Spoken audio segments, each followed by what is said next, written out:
Hey, welcome to another Politics and Wellness. And I'm your host, Captivating Christian, and you are here at Cap Hill.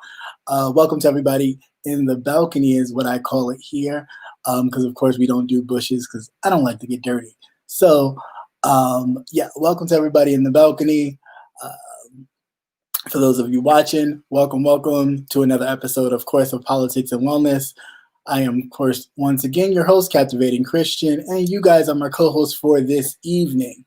Now, okay, so it's going to be a little bit more of the wellness than politics, but I do have some, of course, some political stuff because it wouldn't be Cap Hill without any politics. But I had a thought when it all hit me that Christmas is coming soon. And then I was just like, I was listening to a fellow YouTuber just expressing some things, and it just made me really think. This time of year is tough for a lot of people due to loss of family members, your close loved ones, mothers, fathers, so on and so forth. And even with this coronavirus quarantine lockdown situation that we find ourselves, and then it's even limited as far as being able to reach out to others. We find ourselves watching things more, definitely thinking and dealing with ourselves and our own issues a lot more than usual, because normally things would be going hustle and bustle. You'll be, uh, going to work or hanging out with friends, and you wouldn't even think about anything that's going on around in your circle, and you wouldn't be concentrating on yourself and what's really at the root of an issue that you may not have dealt with or that you keep putting to the side. And it just made me think about myself. This will be, the fourth year without my mom. And gosh, my stepdad has been gone for, I think, 13, 14 years now. So, of course, me being a mama's boy, I was pretty close to my mom, even though we did, butt heads a lot. But that's only because she's definitely like me and I'm like her, but she wouldn't admit that. But it's always in a good way, never in a disrespectful way. So I say that to say that, yes, it's never easy. And the holidays don't make it any better. But I like to think that the memories that we've had and hold on to, those moments is when you tap into those moments, when you tap into those encouraging words or those words that, they may have been talking to you at one point and you were, I ain't trying to hear that. I ain't trying to hear that. Those are definitely times when those moments when you wasn't trying to hear what that person was saying because it's not what you wanted to hear, is when you will hear those things again. And as I listened to this fellow YouTuber, validly talk about his issues and problems with being a content creator and not getting support that he feels he deserves for what he does. And yet everybody would like to be supported and like to feel support, whether it's financial or, just, hey, you doing a good job or whatever it is that you deem to be support. But first, you have to be able to know that within yourself that what you do is enough, that you are enough, and that if no one says, you know what, you did a good job on that edit, or you know what, you did a good job on that video, or I liked your thumbnail, you like it, you did it, you accomplished it, nobody can do it like you did it, and press forward. And yes, it's hard. It can be frustrating if you are in the mindset of looking at other people and what they get, because that should never be your focus. Like, you should never be measuring yourself to someone else. You never get anywhere measuring yourself to someone else. If you don't focus on it's almost like putting blinders on. If you are focused and you have a clear goal, and maybe that's what the problem is, your goal is unclear, and that's okay. We all didn't wake up and be like, you know what, bam, I know exactly what I'm gonna do. I had no freaking idea. All I knew is that, hell, I like to talk about politics. My friends call me all the time asking me shit.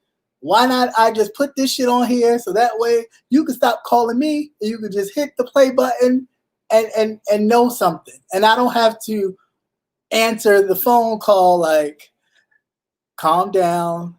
We're not about to, go into shut down completely is what's happening. That's all. So it's like knowing yourself that you are enough, first and foremost, and that if nobody gives you a goddamn dime, that you are sufficient enough. Now, if you need help, there's nothing wrong with asking for it, right? But there is something when you're measuring what somebody else is getting, because what looks good on the surface, underneath all that, you have no idea. And I'm not clouting or, kind of caping for anybody, but I'm saying what we see, it's almost like a music video or a reality show. What we see in front of the cameras, all the glitz and glamour, or what you think is a well put together production or person, behind the scenes may be a total mess. It's almost like dealing with The Wizard of Oz or The Wiz, those of you who like The Wiz, because of course I love The Wiz. But it's like dealing with meeting the wizard and meeting Richard Pryor. It's two different things. And sometimes, you have to take that step and meet other people that have nothing to do with anything that goes on in here. Hey, welcome, everybody. Thank you for joining. Hey, Vince Closet, thank you so much. There's so many people out here in YouTube that you can connect yourself with. Please don't be focused on the people in what they like to call this beef sector that we happen to find ourselves in. It is so small in comparison to the amount of good people that you could meet that could encourage you to do things, go further, believe in yourself, trust in yourself. But first you have to, and it's a must, and people call it arrogance, people call it judgmental, call it what you want. But the first thing you must know within yourself is that you're worth it. And you could give a goddamn less what anybody thinks of you, that you're capable, period, of whatever it is you set your mind to. That's first. Secondly, you have to set your mind to do something. You can't just do one thing and then I'm going to do this and I'm going to do that. No, stay focused on one thing first. Focus on that. And then you can branch off. Like, for example, my whole thing was getting people involved in politics more, going out to vote, pushing that. Okay, yeah, I started off, there were barely a few people in my chat. The only people that I kind of knew in YouTube were in my chat. Then, of course, it grew from there, and other people started to, hey, I was told about your channel through somebody else. Hey, I came on here from somebody else. And that's how it happens. But you either have to be prepared for the process, and like I said, keep your blinders on and not focus on what's going on around you. And that's the same thing for all of us. In this time where we are forced to be with ourselves and focus on ourselves, and especially around this holiday season, I know it is hard. Trust me, my mother was like my best friend. So to not have that immediate visual for me, and that phone call or any of that was a problem. But I've learned to connect in such a different way that this person is far more impactful in my life now than she ever was in human form. Now, for those of you who understand that, then you will get the connection because I can. And people will say, "Are you talking to yourself?" No, I'm not talking to myself because I know exactly what this woman would say. If ever I do something, I could hear her just as clear as day saying, don't do that, or what are you doing? Or just, hey, how are you? And sometimes we have to just connect with ourselves. Like, sometimes we have to kind of close out the world and be focused on what do I want to do? What do I want to leave in this world? What kind of impact do I want to leave on the world? What kind of impact do I want to leave for the people around me? And what benefit is it for me?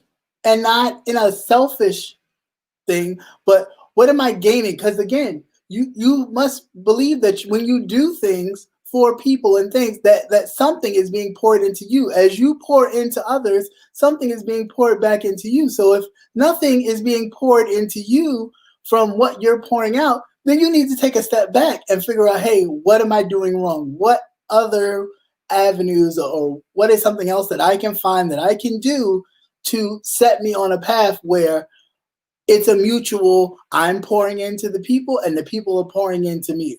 Now, looking around at other people and super chats they're getting and the subscriber accounts that they're getting, I mean, that's, if you believe it's for you, it will be for you, but it just may not be your time. And you have to be okay with that. You really have to be okay with that. Regardless of what's going on in your personal life, we all are dealing with issues. Trust and believe it.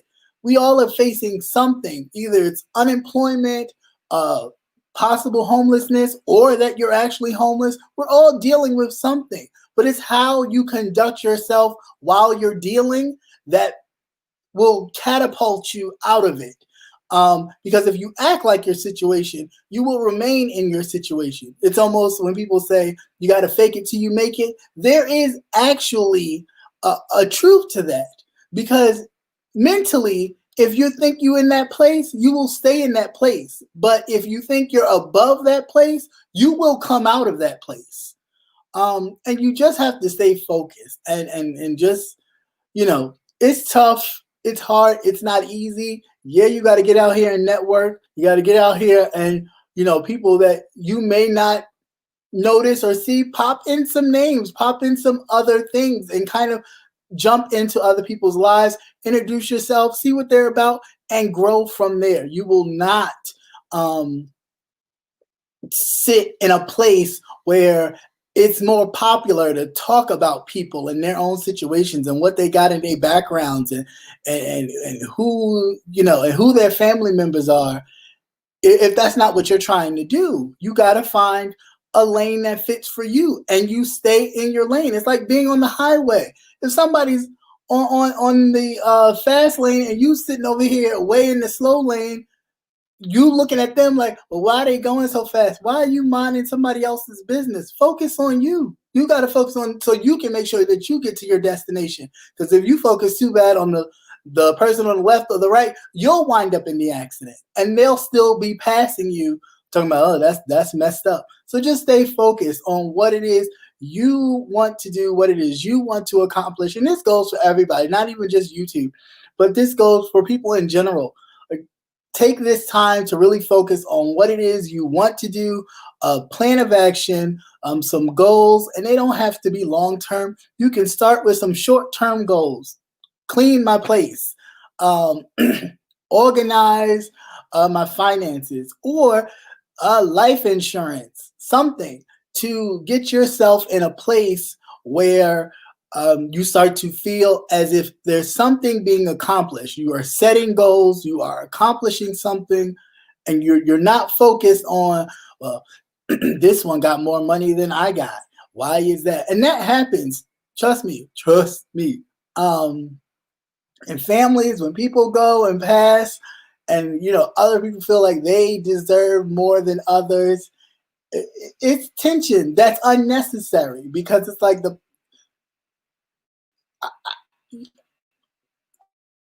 I didn't ask for what I received, but I was blessed to have it, and that's all I know, and that's all I should know. Um, and for you to be upset at that and not want to even talk, uh, is crazy to me. But people do it.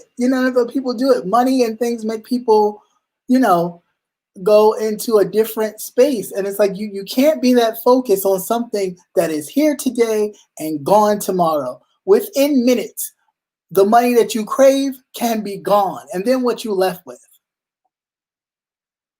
What are you left with? Yourself. So let's focus on self. Yes, changing your channel or changing your persona or trying to be new. You think you've done something, but that's a process in and of itself. It's almost like someone addicted to some kind of drugs or alcohol or something. It's like, if you say you're going to clean yourself up, that's a daily process. That doesn't happen just because you say, I want to be clean and sober, and wham, bam, you're clean and sober, and you never think about alcohol again, or you never think about drugs again, or you never have a moment of weakness where you may kind of jump back into something. Please believe people struggle with that every single day. And that is the same thing with a person trying to find a path or find their way or find what their purpose is. That's something daily, that every day when you wake up, even if you have to do affirmations or something, it's like, hey, this is what I want to accomplish today. I want today to be greater than yesterday. I want today to be, I am great. We used to do this thing in elementary school when I was very young. It was, I am great mantra that just to instill in oneself that, yes, you are great. There's no one greater than you, and you are greater than nobody else. So you go with that, with the mindset, and you just attack it. Like, there's nothing more I can say. Like, I just really can't. I really hope we all get this, because time stops for none of us. Like, I mean, I know we think that, oh, we have time. We don't know how much time we have, but we need to definitely make sure that we are utilizing the time that we have and making the best, the very best of the time we have, because we don't know. We never know. And to be focused on what other people are doing or getting, totally not the move. Totally not the move. So with that, yes.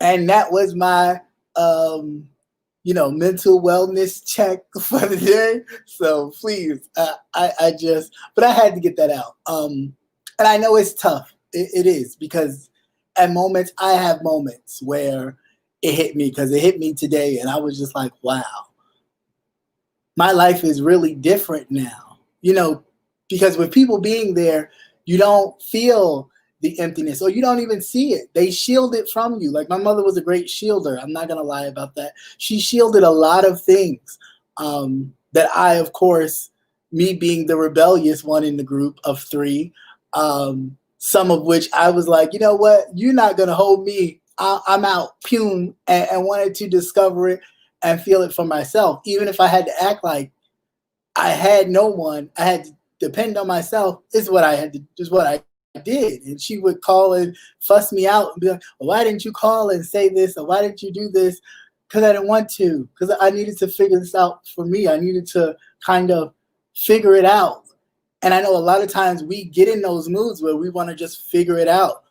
And we do have people that would support us and hold our hands and guide us through it. But we don't ask. You throw it up there and you think, well, my situation. Yeah, they may know, but they don't know that you're not handling it. They don't know that you're really suffering in your situation unless you ask. And it's a certain way you ask too.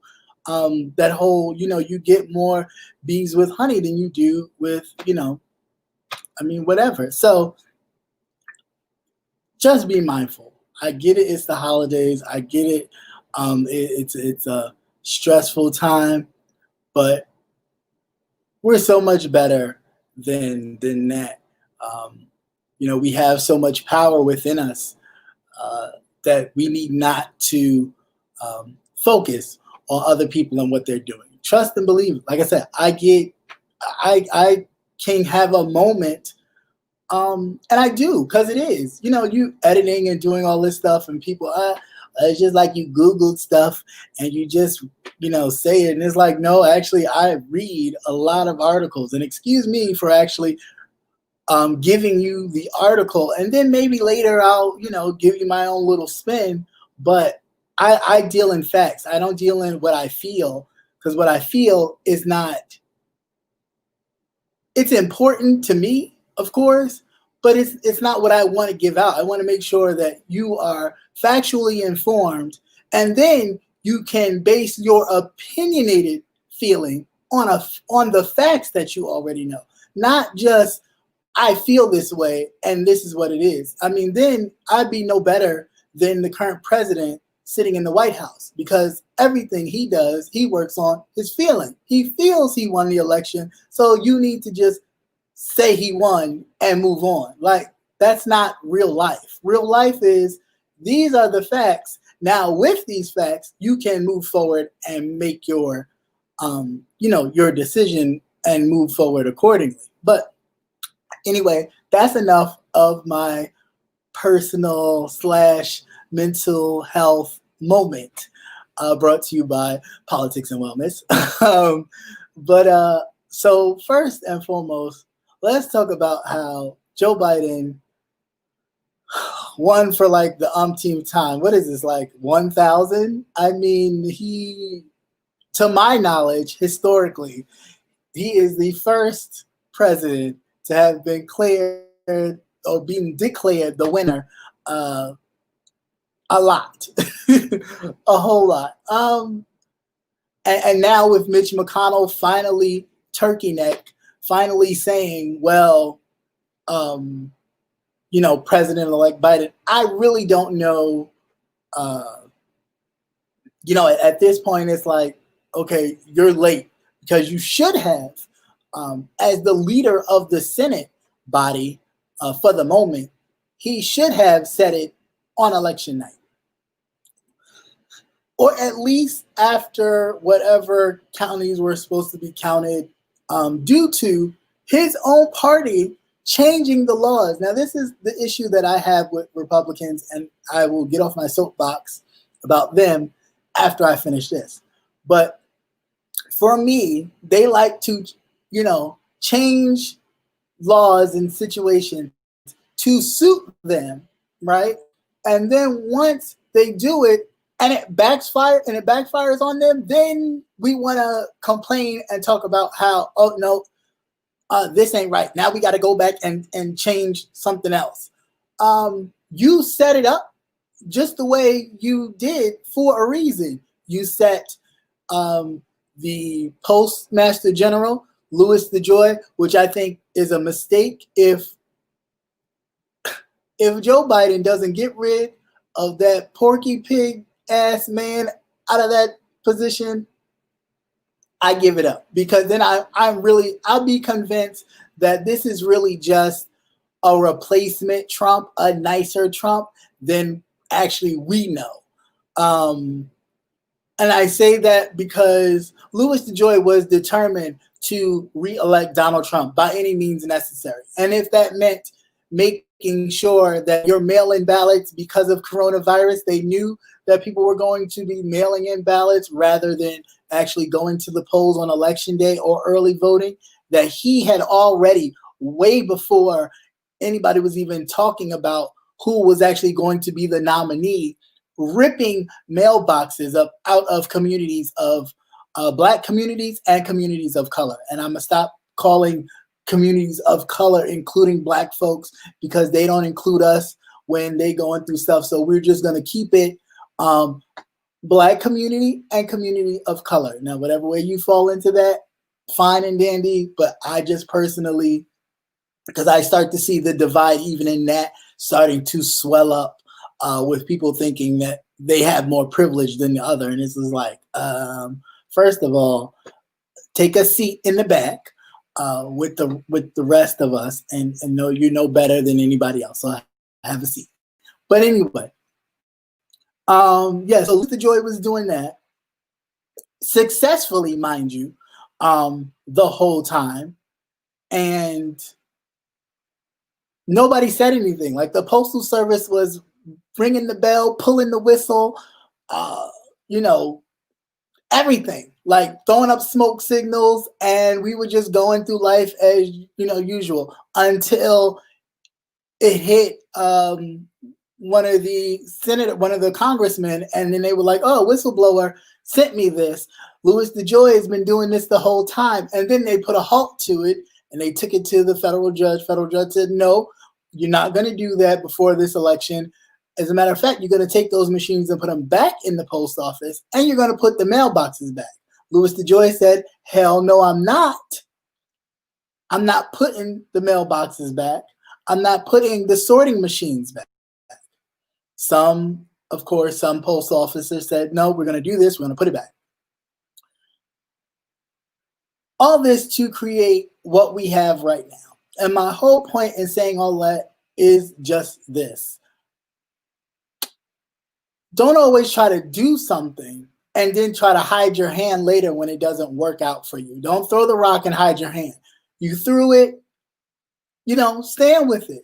Even with Mitch McConnell finally saying that Joe Biden is the president. So now what are we supposed to do? Think everything's kumbaya, go back to normal, and not realize that, hey, you've been sitting there high-fiving this man, doing your own dirt the whole time for 4 years, and that's okay? Like, that's the part that I really don't get with a lot of these Republicans. Like, you may not have liked Trump, so you didn't vote for Trump, you voted for Biden, but you kept everybody who participated in Trump's foolishness or kind of dictatorship bullshit. You kept them, but you got rid of the dictator. How does that fly? Because all that does is usher someone else into that position, which doesn't benefit the people who have suffered in the 4 years of the garbage. I'm just saying, like, it really don't make any sense. Welcome to everybody who popped into the room. Sorry I didn't get to, say hi to you personally. I was just running off. But welcome, welcome, welcome. Always great to see you. Thank you for stopping by. Please remember to hit those thumbs up. Please, it is important so the message can get out. And I know, trust and believe, because a lot of times I don't get anything for a lot of this stuff, because if they don't say I'm talking about violence or some other kind of social justice issue that has happened to my people and that maybe a lot of people don't know about, or they didn't know the details, YouTube really don't want you talking about it at all. Unless, you glorifying the fact that another police officer has killed another black man, or the same police officer that killed a black man 3 years ago has now nearly tried to drown another man. And we're trying to figure out, well, why the hell is he still on the force? What happened with that? But anyway, I'll get to that. But yeah, so Joe Biden is I guess officially president for like the 1,000th time, and I mean, it still doesn't make any difference. He still has not had access to a lot of the private information and security details that he should. And this is mainly because, not even because Donald Trump wants to protect his ego, but it's because Donald Trump has a lot of dirt that he's trying to cover up before Biden and whomever he appoints gets into office and really sees the dirt and goes, hey, hold up a second before you try to leave out of DC. You got some explaining to do about this and that. That might be criminal. This may be prosecutorial. So I don't know, what this means, other than, okay, good for you, turkey neck, for saying that he is the president. So now maybe the rest of your cronies can get behind you and say, okay, he's the president. But I need for Georgia to keep it blue, so then that way we can retain power not only in the House, but also in the Senate, and really make some changes. And not just temporary changes, but changes that will last.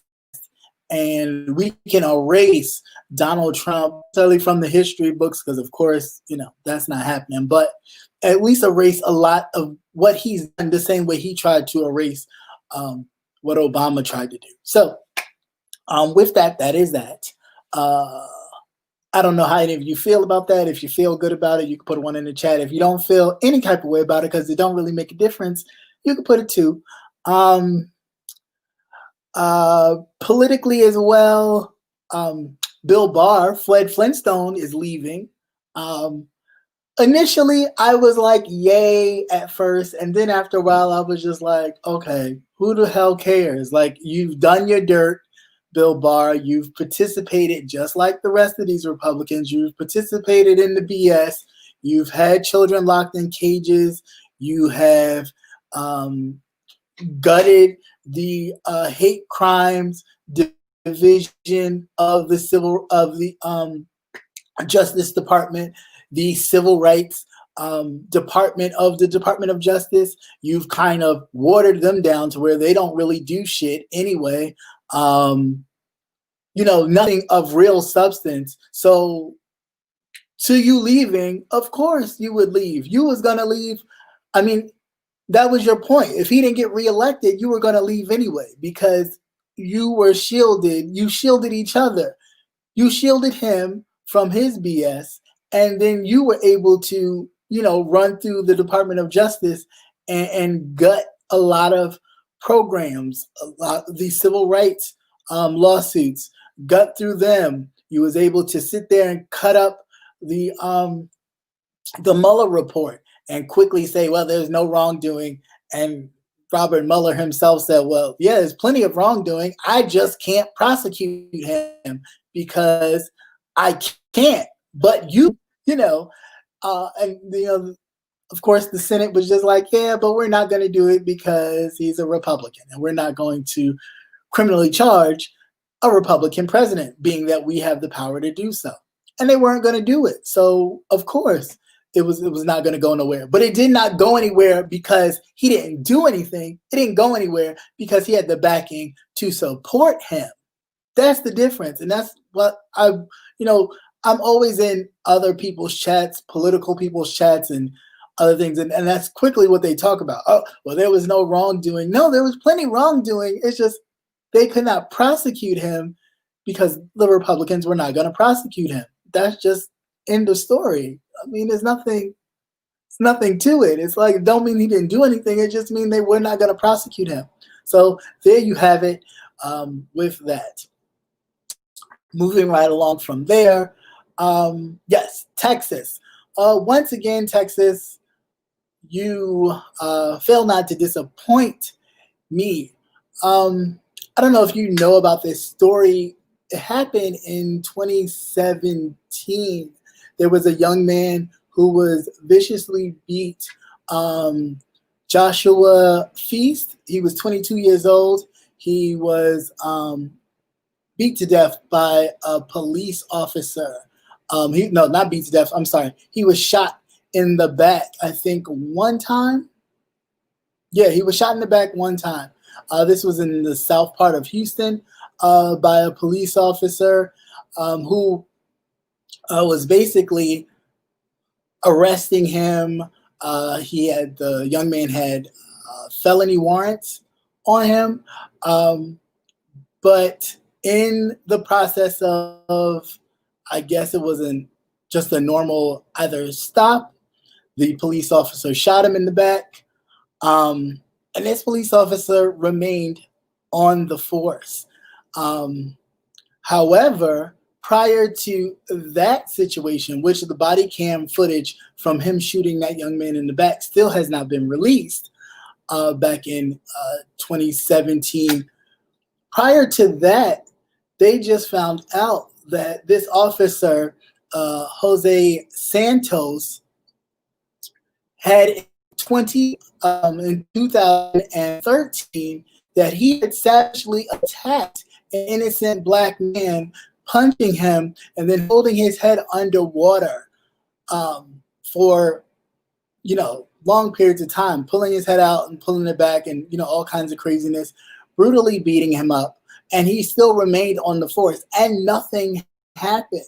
So then, of course, after they find out that this same officer is the officer that wound up killing that black man by shooting him in the back, now they're like, well, why was he able to still remain on the force?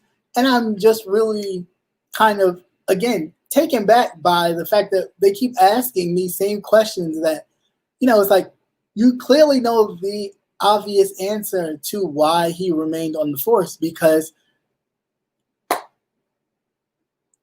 Black lives really don't matter, and that's the thing, people use it as, oh, well, that's not, why do we, and you call it a terrorist group or you call it whatever, but the facts are the facts. I mean, you really can't.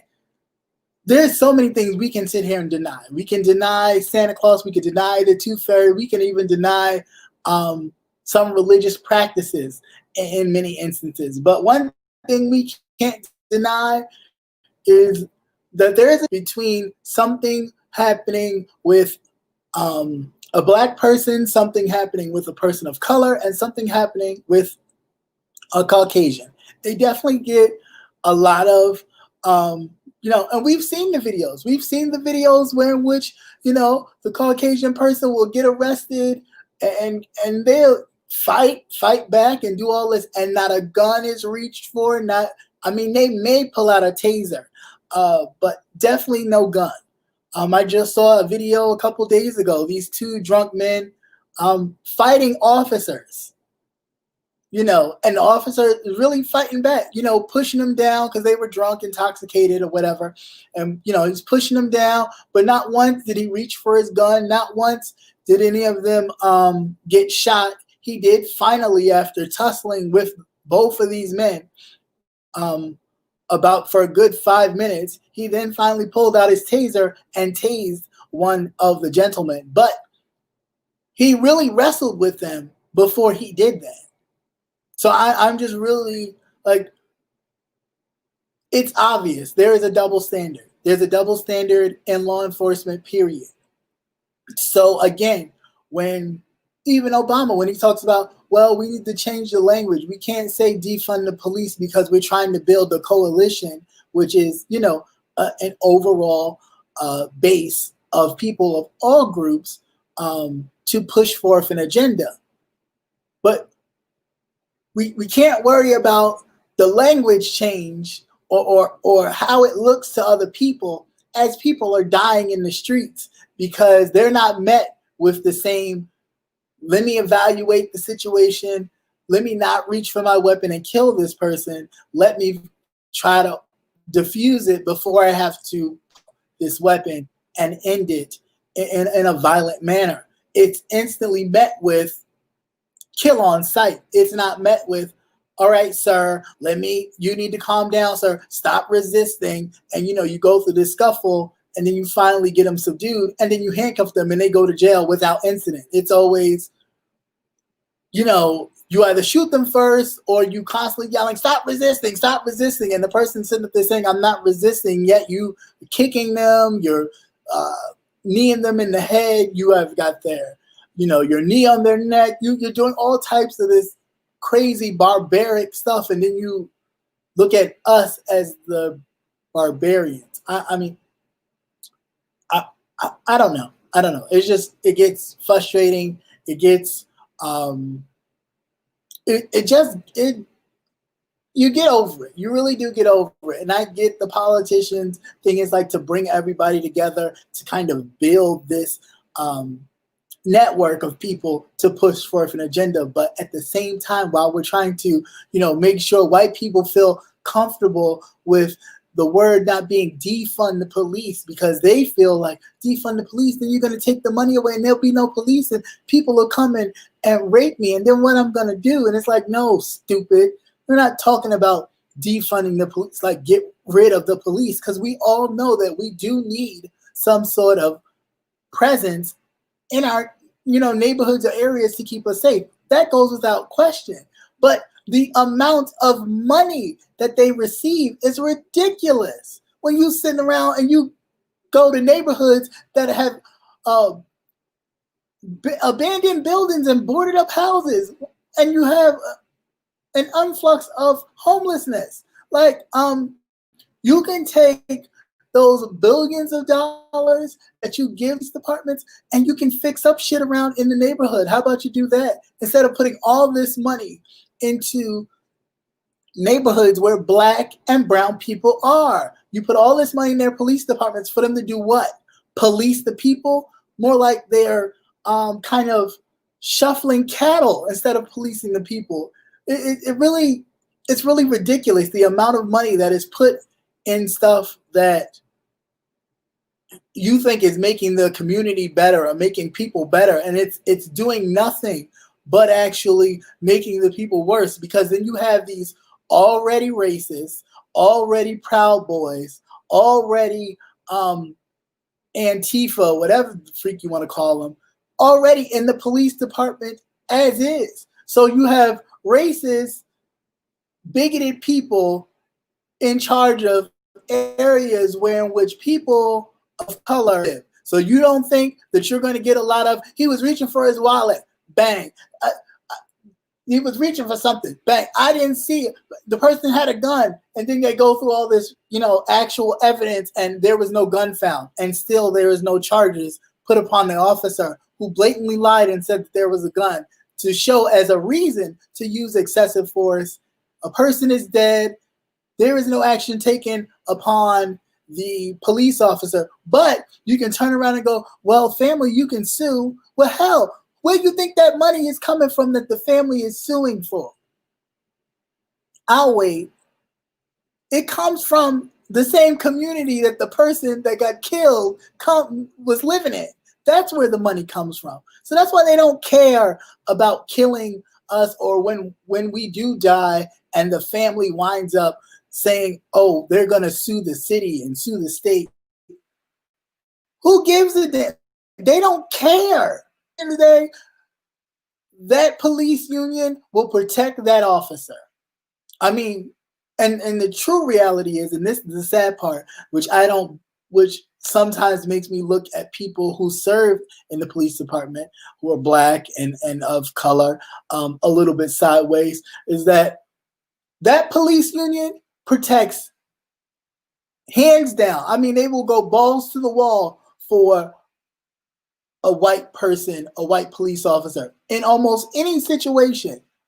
But Black officers that have been dealt with the same kind of, it was an accidental shooting, they thought the person had a gun, or they thought they saw something, them officers are sitting in jail right now. Name me one Black officer or an officer of color that wasn't damn near halfway white that got away with an accidental shooting or killing of another person. And Lord, don't let it be a white person that they happen to kill. They throw in the whole jail under them, and they police officers union act like they don't even see them. So it's like, when do you start seeing this and start calling for something different? And again, if you don't like the term defund the police, find your own term. But what you're not going to do is sit there and say that something doesn't need to be done about this. Like, prime example, I was watching Fox News, and I don't know how old this story is, but real quick, this guy, white guy in Staten Island. And Staten Island, if you've ever been to New York, is kind of pretty much really white and wealthy. There are some parts, of course, like where Wu-Tang are, was like kind of projects, but it's not that big. It's a small little area. But anyway, he owns a bar on Staten Island. And of course, New York has been on lockdown for some time, and it was about to re-implement a lockdown. And he was like, no, he's going to stand up against this lockdown because he's an American. And it's like, well, isn't that like a double entendre? Like, if America itself is saying, hey, this is the law right now, and then you're going to say you're an American and you don't have to abide by the laws because you're an American, kind of like, I don't get it. But anyway, he chose to say, well, no, I'm not going to lock down my bar. He decided to still have people come to the bar. And of course, the Trumper, I don't want to be in lockdown. I want to give everybody Corona. Let's have a Corona fest. They did all that shit, and the police came, shut it down. But upon him going to his car, this is why I said the story. So he goes to his car, right? He gets in his car. The police come to arrest him. They allow him to get in his car. He then proceeds to turn his car on and literally run over the officer, run over one of the officers. So much so, like the officer was hanging onto the hood of his car as he was pulling off, on camera and everything, fully on camera, no charges. Now, somebody black wouldn't have been able to even do that because they would have been shot, point blank range straight in the head, and then told that they were trying to charge them, even in death, with attempted murder. Just like another example, Kenneth Walker, Breonna Taylor's boyfriend.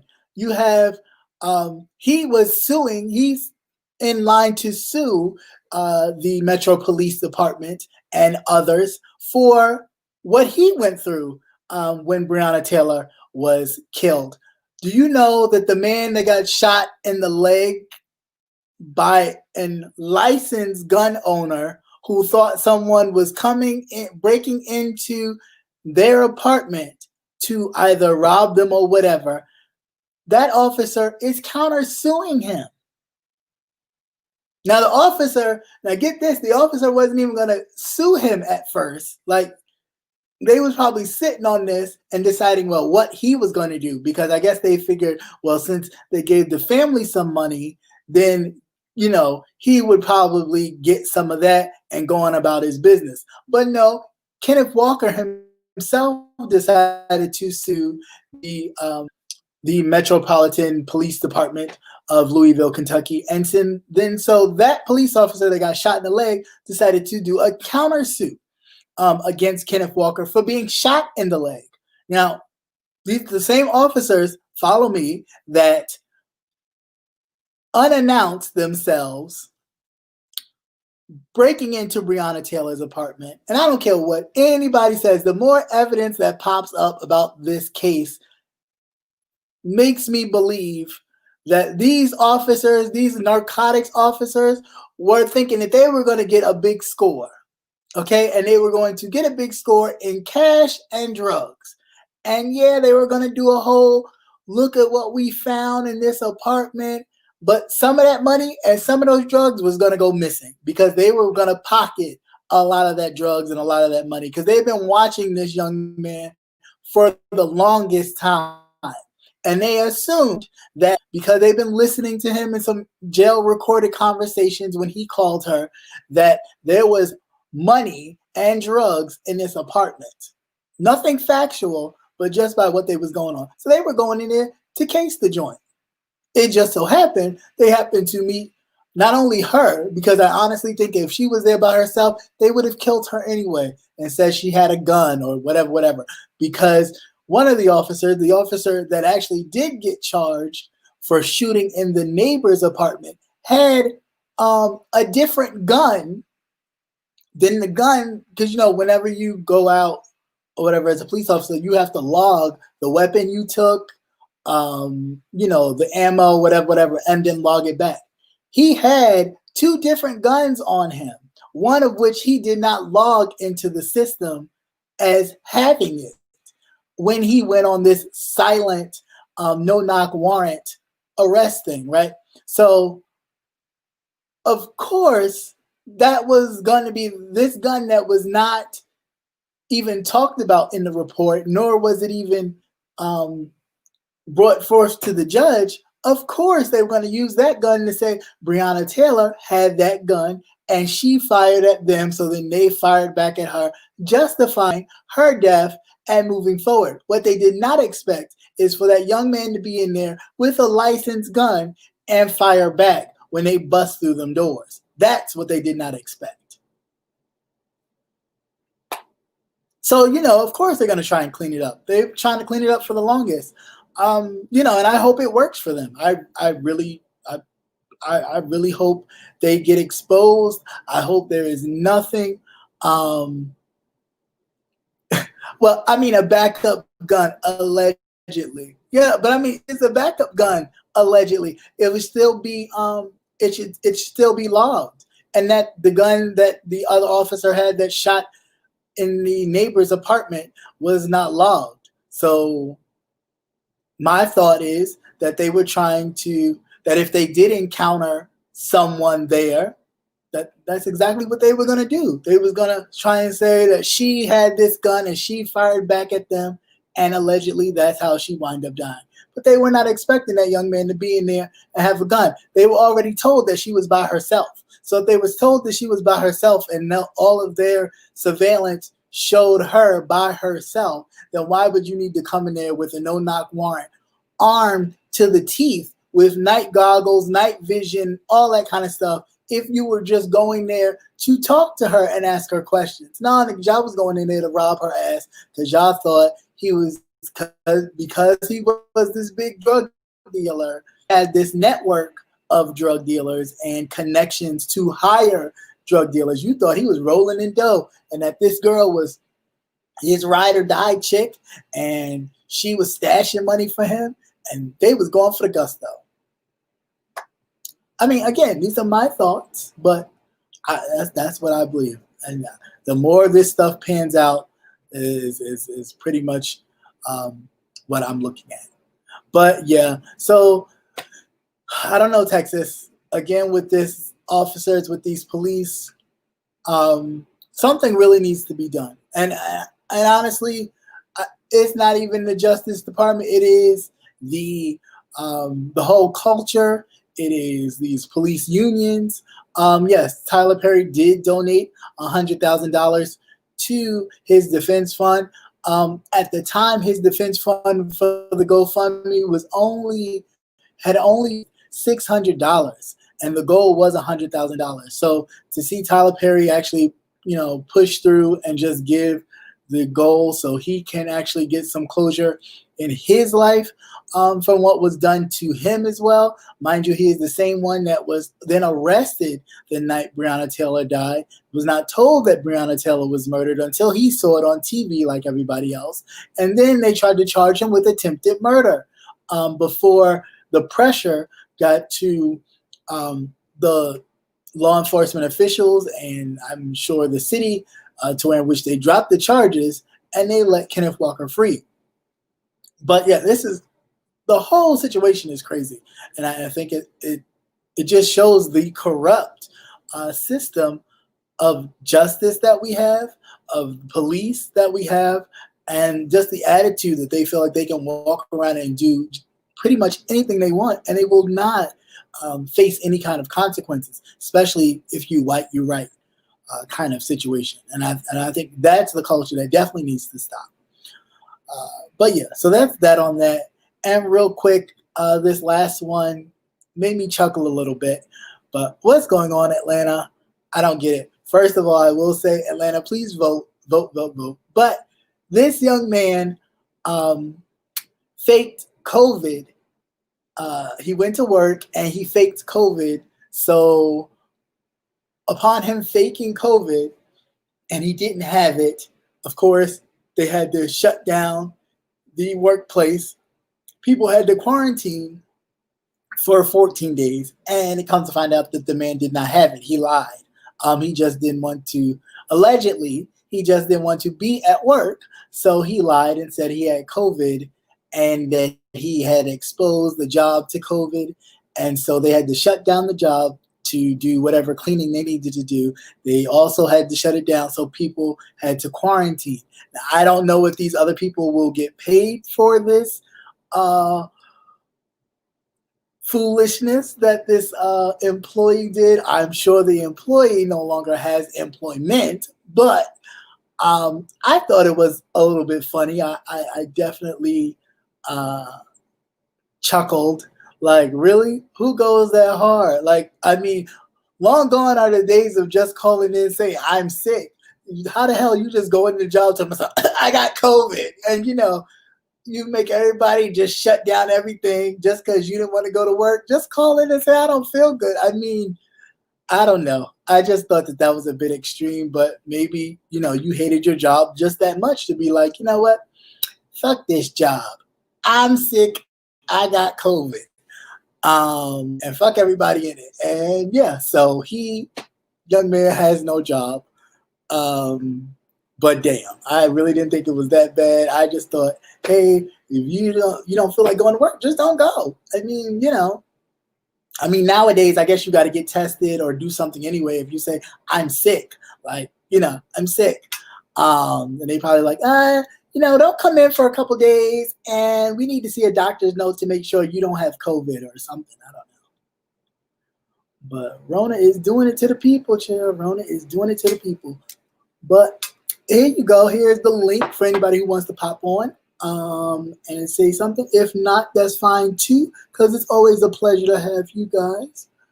And please make sure that you definitely support not just me, but other content creators that are here or that you find on you.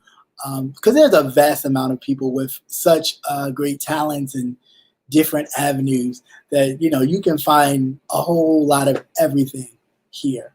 So please don't limit yourself to the amount of entertainment you can find. But yeah, I thought that was hilariously funny. I was like, who? That's the new sick? Just saying I got COVID. Like, please don't play with that. And speaking of COVID too, the vaccine is actually being distributed to a lot of the first responders and first healthcare workers. And how do you feel about that? That is an interesting question. How does everybody feel about that? I mean, I personally, my brother and I was talking about it this morning. He texted me like, "Are you gonna get it?" And I was just like, I feel about this vaccine like I feel about the iPhone. Like, I am not the first one to get the first iPhone that drops. I need it to like circle it a little bit, get the bugs out, and then maybe so. I do understand that a lot of people who do work in the healthcare profession, as far as working with actual patients, have to take it. But I am still a bit just very nervous about it, only because one, every vaccine has a portion of the virus of any kind in it. Two, we don't know the effects of what it may have on everybody, because they only, when they do the test runs, they do, different groups of people with different kind of situations, but everybody is not the same. So we don't know, what some of these on people, on, what the side effects will be on a lot of people. So that makes me a bit nervous. But you see what you said. Did you notice that they put black woman? Yeah. I saw that.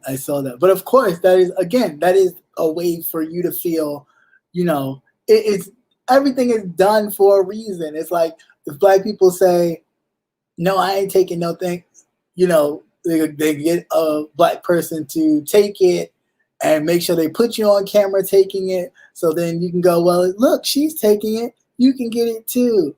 And it's like, no, we got to be smarter than that. We definitely have to be smarter than that. Now, if it's mandatory for your job, that's a decision that you have to, make. But I'm just not, I don't know, I'm just not, what you call it. What you said is giving people Bell's palsy and force positive HIV. What? Where you hear that at? Wow, that's crazy. That is crazy. Um, I didn't hear that, but that's crazy. Um, you are really pushing hard. Yeah, and that's a whole other thing. I mean, at first it was like, well, it's killing us at a higher rate. Coronavirus is killing us at a higher rate. So then their thing is, well, okay, we'll give the well, since you guys are more susceptible to it, we'll mandate that you have to take it. And it's just like I I'm again, I always thought that when they found out, what demographic will it hurt more when they couldn't control it, they kind of let it go to be like, well, they're not going to vote for us anyway, or they don't really care for us, so just let it happen. And now it has ballooned to where in which they can't, there's no controlling it right now. And they're just trying to gain control back. And I think that was the whole reason for Biden to actually pick up the mantra, you know, and kind of run for the presidency so they can kind of get control back of this virus, because clearly this president and nobody in his administration could actually kind of grip control of this virus. But I don't know. I don't know. I mean, I don't know how effective this will be. I mean, my hope is that it will. My hope is that there will be no deaths due to the vaccine, because that is my worry. That is my worry. My worry is that if there are Black people who have not been sick from COVID, right? But happen to take the vaccine and then become ill upon taking the vaccine, then that would definitely be a huge problem. And then we have two problems. You try not to get COVID, and then I don't want the vaccine because then that will make people sick, and it's just crazy. I heard it was giving people You know what? I'm not with you, sir. I'm not with you right now. I didn't hear that it was giving people the Kanye Yeezys. I did not hear that. These people need to go. In Australia's vaccine is giving people false positives, so they're no longer using it. The Bell's palsy side effectively. Oh, wow, that's crazy. That is crazy. But yeah, I mean, all these drugs and things have side effects. So, we have to be, granted, we always want to be safe. That is a prime thing, to make sure you're safe, to make sure that it is safe. But the fact that it was rushed so fast, and one person is really pushing it just so you can name it after him, and he could have something to hang his hat on. Oh, I took the Trump vaccine. Really? Really, really? Like, yeah, we did. We all took the Trump vaccine. We surely did take the Trump vaccine. When you took it? You took the Trump vaccine, if you don't recall, on election day. And any time before that, when you voted for somebody else other than Donald Trump. That's when you took the Trump vaccine. Exactly. So, yeah, we have already taken the Trump vaccine.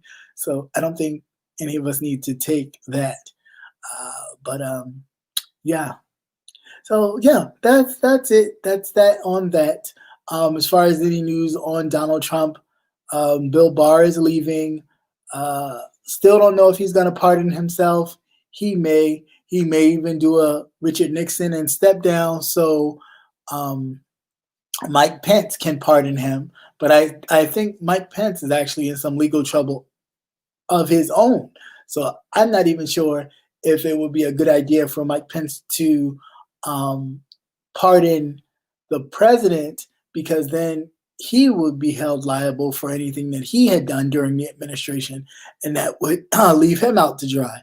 I'm not sure about this guy, but I don't know. Okay, cool. Hey, what's going on? Hey, nothing much. I was listening to the show and decided I'd stop in. Yeah, gee, thanks. Appreciate you. What's But going on? I wanted to chime in as soon as you said it was rushed. And it's funny you said that because my barber and I were actually just talking about that. It was rushed because they can't make money on it. And you got to think about it like HIV and AIDS, you can't cure that. They're not going to find a cure. Why would they? Because they can pay you to live with it. Corona could kill you in a month. They can't make any money off that. Well, they can. The insurance companies are still making money even off treatment of people. I mean, so much so that they're not even paying people hospital bills who just went like through the treatment process of either being on a ventilator and getting off and going home. Hmm. They still knocking on their door like, hey, you owe us, pay your fare, pay your, So I mean, I get it, but that ain't stopping the insurance company from putting the bills on the families. Like it's really not. So then I don't know. I don't Yeah, know, but that I get it. that was just my thought because I'm like I said, with like cancers and different things like Yeah, that, they yeah, can yeah, they can bill you to live with it. yeah, yeah. That's true. That stuff could take years for it to finally get you, but Rona take you out in 30 days if you don't catch it. Right, that is And even true. if you do catch it, you But still could die.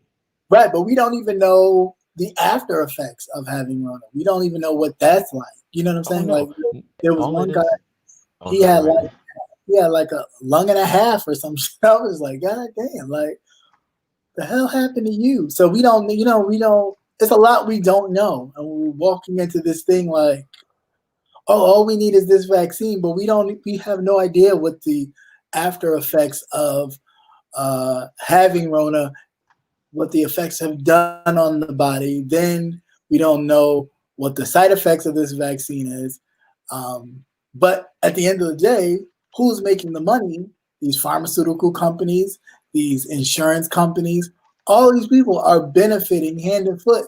Regardless of the people dying, the numbers keep going up as far as people dying and people being infected. But the company's still making money. They don't know and they won't know. There's no way you can trial a vaccine in less than what 9 to 10 months. Yeah. There's so many different variations of humans that you don't know what's going to happen. Yeah. And then again, I don't even believe that they're not even making money off of it because I think at the end of the day, they're still going to make money because you know who they're going to bill to pay for it? The government.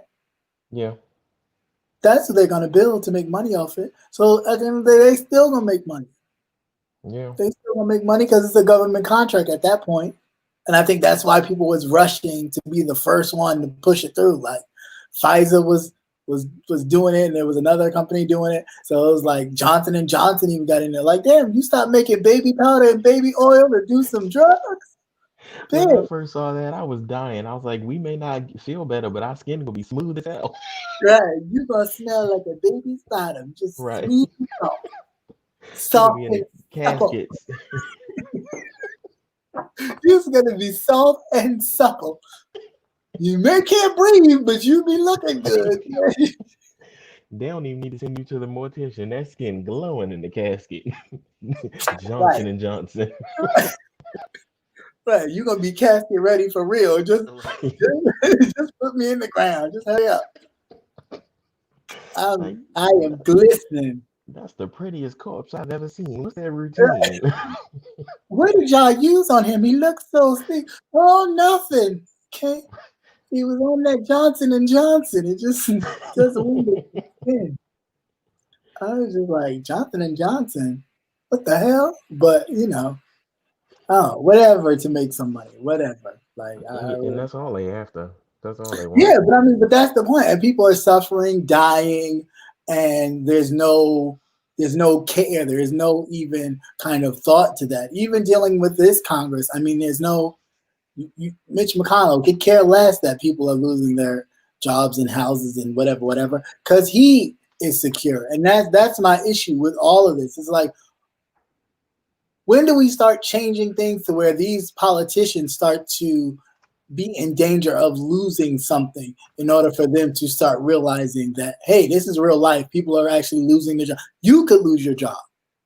Not just an election that you kind of butter people up to make sure, I got this in the bag. No, there's no guarantee. Like, your money can't help you.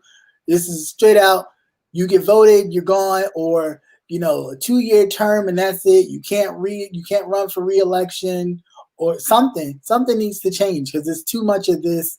Like I'm secure in this seat that I've had for 50 some odd years, and people who live in your communities or in your area that you're supposed to represent are dying and dealing with all of this. Right. And Johnson and Johnson, hell, that's right, Lindsay. They facing lawsuits out the ass, giving people ovarian cancer from using their powder products. So I mean, I forgot about that. I right? all completely forgot about that. Who the hell wants like you? But y'all should not be dealing in drugs. You're dealt in a lot, giving people cancers of the poom poom. Just crazy. Don't do it. But I mean, I feel like a change is happening because people are starting to pay attention to government and things like that now. As we see Yeah. from Well, that's local elections, people are actually voting and right. actually caring about who's going in office. Right. So I mean, it's a change is happening. It's we just gotta give it more time. But I'm scared of But what that's the happens thing. in between that time now. Right, but that's the thing. Change is happening, but see, the sad thing about when change happens, people get excited about the change, and then it dies down. It's almost like a roller coaster. Like you go clink, clink, clink, clink, clink, clink, clink, clink, and it's like boom, and then that's it. Yeah, you're right. And it's like you need to keep clink, clink, clink, clink, clink. Like you have to keep going. You can't just get comfortable and get like, all right, who I voted, he's in, I'm good. Like no, we can't. We have to stop that mindset. We have to almost always think that this is never over. Like almost like with Georgia right now, like election was last month. This is not over. Like Georgia still has an opportunity to solidify for at least 2 years Hmm. a complete kind of whatever Biden wants to push through or whatever these even other Democrats, whatever we're trying to do to make sure hey people get stimulus or health care or whatever. This will help push this through by getting these two senators in, giving us the majority in the Senate. You can tell Mitch McConnell, turkey neck, kiss my ass for 2 years. Then after that, though, we have to get back on it and be like, hey, no, damn it, this is what we're going to do. Like, we need to stay on it. So then when 2 years comes after that, and a lot of these senators and governors and stuff are up for reelection, stay back in the fight. We cannot just, because we get into these modes where we go for it and then and then we go for it and then we sit back. It's like no, we have to constantly keep going and fighting. That's the only real change we're gonna make. We can't wait for the Ice Cubes and the 50 Cents to say something when they feel like saying something, and then all of a sudden we so woke like yeah, black men, we don't need to be voting for Democrats. No, black men, period, you need to be voting, but you Yeah. need to realize that those people that you claim to they always using us for their they're using us, they're not really utilizing our power, our voting power. Okay, but then you look at who's doing the most to you at this moment. Where do you think that policing power and stuff comes from? Yeah, it trickles down. I mean, whatever. Oh, you got a nice little tree up. Okay, Yeah. that's cute. Sorry, the freaking thing Like is a little yeah. cat wall, your little cat thingy. That's it. Yeah, we just got that from Costco. Okay. Shout out to Costco. Yeah, that thing heavy as hell. But What's good that? job on I meant to say good job on the wellness this morning. I was in here really feeling it. Oh, thanks. Thanks. I We was like, try. yes, for words of motivation. You is kind, you is smart, you is on. Right. Uh-uh. Oh, thank you, Virginia Redbone. I don't know about forever. That's a very long time. But but I don't know. I mean, I don't even know who you are. So it's kind of weird on this, like you're my forever YouTube boo. But I'll take it. I definitely will take it. Um, Well, remember on the other panel they asked when you were gonna run for some type of office, and I was wondering that too, because oh, mayor captivating would be very nice. You know what may have captivated? I don't know. I mean, it's a lot that goes into it. First of all, it's a lot of money.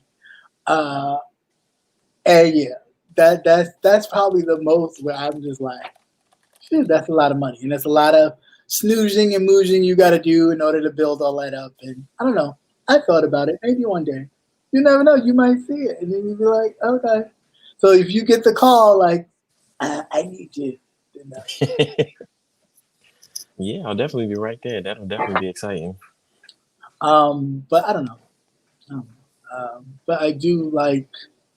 I mean, I like this. I like the fact that we can have these kind of intimate moments to really talk about issues um, that a lot of people wonder about, or a lot of people do read, but they don't really have nobody to talk to about it. Because I know a lot of times I would talk to people and they'd be like, "I don't follow that shit. I don't follow this. I don't follow that." And it's just like, but you should though. You should, because it affects you. Like you sit there and say that Democrats don't do nothing for the black community, but you're not participating in the system. So of Right. course they're not going to. Their point is, and this is just the reality of the game. And I'm just going to say this, and this will be this on that. But the reality is, they only pay attention to the people who are in their face. And if you're not in their face, they don't give a shit. Yeah. And that's the reality that we have to face. They're not just going to give it to us because we've dealt with hundreds of years of slavery and Jim Crow and whatever else the saltines threw at us. They're not going to give it to us. They're just not. We got to fight for it. Yeah. But it's how in which we fight that will make the difference, though. Like, yeah, sometimes you got to fight them head on, and kind of get into the dirt with them. But sometimes you got to fight them in their own game. You got to realize what game they're playing, get in there, and fuck shit up. That's why I think, and I really hope this to be true. I said this to Conscious one day when he was telling me about his grievances with Kamala Harris. And I said, you know what? The thing that kind of where I hold out hope for her with me is that my thought is she did all this to get as close to power as she could. And once she gets there, it's going to be like, bam, okay, well, now we doing this, we doing that, we doing this. And everybody going to be like, oh, this sister is bad. Like, she's really for us. And I was thinking, like, because when you play in that kind of game, you can't, like Obama said himself, he said it, and it's actually true. He's like, oh, we got to change the words from defund the police to kind of building a coalition for everybody. And defund the police can scare white folks. And I'm thinking to myself, what do we give a fuck about if you a saltine on the other side and you don't really see that there's a problem, we don't need you. Right. And that's the fact of the matter. If you see, hey, hell, there's shit happening, there are people dying, why are these people dying? Then yeah, you have a problem. You need to watch Jane Elliott like 3 times over. Because you are that whiny white girl that, I don't care, I didn't do anything to these people, but you did. The fact that you just said these people is already right. That's what I'm saying. Because you're doing it right now. You know what I'm saying? You don't identify with the fact that there is something wrong in this system that is harming people. Because you don't look at them the same way you look at yourself, and that's just a reality check. Ain't nothing wrong with that. There's a little bit of, I don't want to say racism, but like, kind of, I'll choose my side over their side with all of us. I mean, I'm a porn racist, as you said. Yes, I know you are. Yeah, we've had this conversation before. Right. Black, what? No, I do not like white porn. I'm sorry, I can't do it. Nope. Don't even. I don't care what it is. Don't put it in front of my face. It'd be all white people. I'll be like, is the black person gonna enter into the room? Because I can't. There's nothing about it that is interesting to me.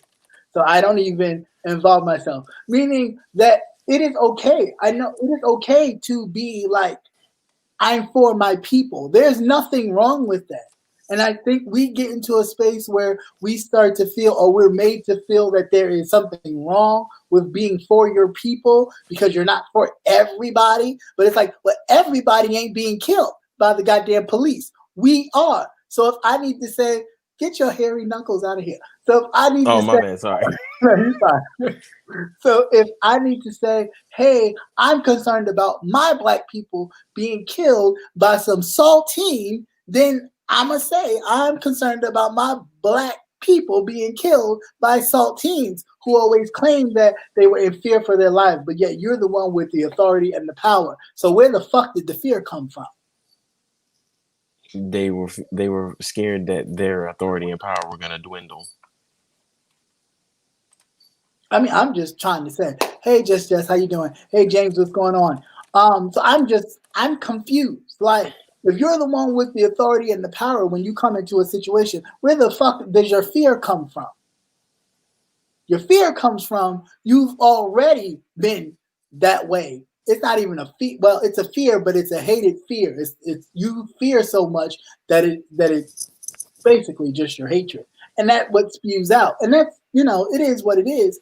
But it is okay to just be concerned about yourself and your people. Now, on a larger spectrum of being concerned about yourself and your people, because you should be concerned about self first, then it's like, I'm concerned about my community and I don't want, any harm or anything to happen to my community outside as a whole. But I'm firstly always concerned with what's going on with myself, self meaning my people, myself, all of this. So there's nothing wrong with that. And please stop feeling guilty when we say that. So if you are, for Black Lives Matter, and I'm not for everything because some of the practices are dumb. Some people in the movement, so to speak, have used that to, elevate themselves in wealth and privilege and viewership. But some people really are on the ground working to get, legislation done and things change to where in which we're not just looked at as criminal number 1 and 2, or some kind of as former First Lady Hillary Rodham Clinton and others, okay, black and white, super predators. Because she wasn't the only one. That's a whole nother thing. But we won't talk about that now. We'll talk about that some other time. But she wasn't the only one that called us super predators. Some of our black celebrated Action Network people were ones to call us super predators as well, and break up some of our famous rap artist CDs when we did have those years ago. I ain't naming no names. Either way, we already know that they already see us as a threat, not because we did anything, but just because we are us. As long as you have some type of darker complexion, they're going to see you as a threat. They look at all black and people of color that exact same way, unless you're a Tiger Woods. And you know what I mean by a Tiger Woods. Yeah, but that comes from what you did when you got it. You had to rob, steal, connive to get it, right? So you had to do all these things to get it. So of course, when you're trying to maintain it and you see it slipping away, you do become upset. You do then want to, no, they can't have this. No, how are they being able to take over? No, you got these poor white trash saltines angry. And it's like, well, what the hell are you angry at? Because I got more than you? Oh, I'm sorry, because you have less than a high school education. Is that my fault? No, it's nobody's fault. Because but their forefathers. That's a whole nother thing. First of all, we need to rewrite the whole history books because I am so tired of them making it seem as if these founding saltines were the only ones to actually make this country or this place we call the United States a place. They're not going to do that. You already know they're not going to do that. Well, of course they're not going to do it. But my thing is, if we're really talking about inclusivity and inviting everyone to the party, then make sure that you show up, that the people who came to the party first wasn't just these people with wooden teeth, powdered wigs, going around slinging they old ping ping to every woman with a dress, or doing their sister-in-law who happened to be an underage child. But then we want to talk about Pornhub and how disgusting and full of pedophilia and all this thing that Pornhub is. But we praise a man who happened to steal words from the Declaration of Independence from a lot of other documented things of law and other things from ages of history. But I just don't. We're so like you pick. We always pick an argument. We pick one thing over the other. Like we talk about, oh, pedophile is so disgusting. Yeah, but we praising pedophiles. You got a whole monument in Washington D.C. for pedophiles. Well, that's right up their alley. I mean, they're forefathers. But I'm just saying. But then be truthful about it. That's all I'm saying. Just tell the truth. Tell the damn truth. That's it. Yeah, but even then, that starts by, just like we said in the other show, that starts by getting rid of the pride. Their white pride is strong. Strong as hell. That's it. But that's it. They won't even admit that they have white pride. They won't admit it. They won't admit it. You say, oh, don't call me a racist. I'm not a racist. I just believe in it. That little segue, that comma, that means you're a racist. And that's why I'll be like, that comma, that but, that however, therefore, all those words, that means you're still a racist. There's no other way to put it. Like Kelly Loeffler. Just real quick, Kelly Loeffler, the incumbent senator out of Georgia who is running against Raphael Warnock. She took a picture this past weekend with a proud ex-member, as he likes to say, of the KKK, the Ku Klux Klan. She said she didn't know that he was a member of the Ku Klux Klan. Now, I get this. You are a rich, and I mean rich white itch, right? You are a rich white itch. And you may not have known that he was a low-down trailer park trash saltine, right? She may not have known that, and I feel like Whoopi Goldberg when I say that. Like, she may not have known that he had a bullheaded birthday bar. But I remember that. Right, so yeah. But what she did know is that she has hired the best of the best to vet any mofo that she take a picture with, any mofo that she supports, to make sure that they fall in line with exactly her, that nothing comes kind of like, ooh, that was a surprise to me. So that's where I don't even I can't follow her like with that. It's like you took the picture knowing that this will signal to all of those people that are the deep-rooted KKK Proud Boys that, hey, come out and vote for me. Look who I'm with, because they know who he is. Mm-hmm. You may not know, but they know who he is and who he's connected with just as much as whomever, when you took the picture, whomever whispered in your ear, oh, this is so-and-so and so-and-so of blah, blah, blah, blah, blah. They knew who that man was. So you were sending off the signal. But then when you got called out on it, then it was, oh, no, we condone racism, blah, blah, blah, blah, blah, blah, blah, blah. Please, save the shit. You know what you're doing. You know what you're doing. We know that the South has a steep history of racism. And what I need for my people to do is we are no longer, hopefully, in those days. That we just need to, because I know I get it. I've seen it for myself. Quick story.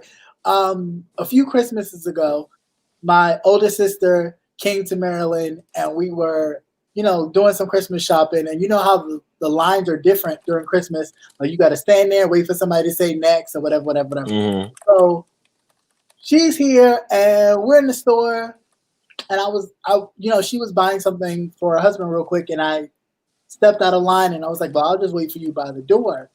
And so she asked the people who were just standing there talking, these two white Russian ladies, they just standing there talking like, and she's like, are you in line? Are you in line?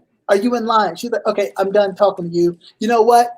I'm going to choose for you. I'm going to stand here. You stand there, and the person said next, and she went, to the register, and, they felt like she jumped in front of them. And she's like, but I asked you, were you in line? And y'all didn't want to answer me. So I put you in that line, and I went in this line. You had to see the look on the black people's faces in the store, like,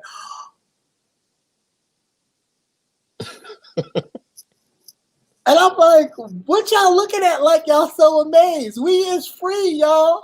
We are free. You don't have to like. Not everybody knows that. I mean, I'm learning. Like, you don't have to really act like, oh my God, you said that to these people. Like, they are people. Yeah. At the end of the day, they may smell like wet paper bags, potato chips, and wet puppies. Wet puppies and pets. Yeah. Or when it rains, but they're still people. Like, ain't nothing special about them. We are free to say, what the hell are you doing? Get the hell out of my line. That's like the one incident, and I'm not with this last story. No, you. I was on. My best Sabrina was on the phone. Right, we were in the grocery store, and he's talking. And I was just standing by the cart like this, just waiting to push it up. We were in line, like literally, like we were next to put our stuff on the thing and just, this white man just came right in, looked at me, walked right in front of me and stood in line. And I'm looking at her and she's on the phone talking and she saw my face. And I said, what are you doing? He's like, what? Excuse me? I said, you don't see me standing here? I said, if you don't get your ass in the back of the line, how the hell you think you're just gonna jump in front of somebody? Like, I didn't. Oh my God, it wasn't even that serious. Yeah, the hell it was. You know exactly what you was doing. What you thought I was gonna say nothing? I said, oh no, wrong one. And that's what I think is funny. They get really appalled when you say something. Yeah, like they're like, how dare you speak to me? Right. You heard me move. Right. Oh my God, that's like the people that don't say excuse me. Like, that irritates me. And most of my friends be like, y'all be like, it's not that serious. No, it is. Like, if I'm standing in your way and you don't have the respect enough to say excuse me so you can walk by, that you will literally stand there just quietly until I move out of your way. Oh, I don't care if I'm not even looking for nothing. I'll be planted. I'll be like, I grow roots. I will grow leaves and flowers. Watch, I'll be here. And they be cracking up. And my friends be like, why you ain't moved? You saw that person wanted to get by, because they didn't feel it important enough to say, excuse me. And being that was such a hard word for them to say, I'll wait. And I just sit there. I just be like. What kills me is the people, like, when the world was open, I'm a person that I hold the door for people. It's just common courtesy. That's the way I was raised. You just hold the door. Mm-hmm. When I hold the door and people, and of course it's the same people that do not say thank you. Yeah. Okay. It's gonna slam in your face next time. Oh no! Just so you know. Not even next time. I do it all the time. If I'm holding the door because I know somebody's walking behind me, and I'd be like, "It's called thank you, thank you, thank you." People ain't going to the store with me. They really do. They be like, "I'm not going to the store with you. You be trying to start shit." I don't, but I just want you to know that I'm not the one, the two, or the three. I'm not. We're not going to go through this. Like, at some point, you're going to see another person like me, and when they hold the door for you, you're just going to say, thank you. You ain't got to look me in the face, because 9 times out of 10, I don't want to look at your old wrinkly ass anyway. I just want you to acknowledge the fact that I held the door for you. You say thank you, and keep it moving. I don't need you to be looking in my face and thank you, young man. No, you keep that. Just say thank you. Walk. Right. Yeah, I hate the excuse me thing. That burns me up. I'll be in the store mad as shit. Like, They'd be like, "What's wrong with you?" That person over there didn't want to say thank you. Like it was such a hard thing to say thank you or excuse me. Like you was walking by. I'm doing all. My mother used to do that when we were younger. My mother used to get pissed, and she'd be like, "That bitch over," and she would point her right there. Yeah, I'd be like, yeah, "Ma, I do it. I stop." don't play. I don't play. I do not. I do not play. My god nieces were in the store with me one time, and we were talking. We were like by the end caps, and for those of you who don't know what end caps are, they're little things like by the register that they try to get you to buy real quick before you actually, finish your final purchase. So we were by there, but we were just talking. She was telling me about something, and this white man just went scoot.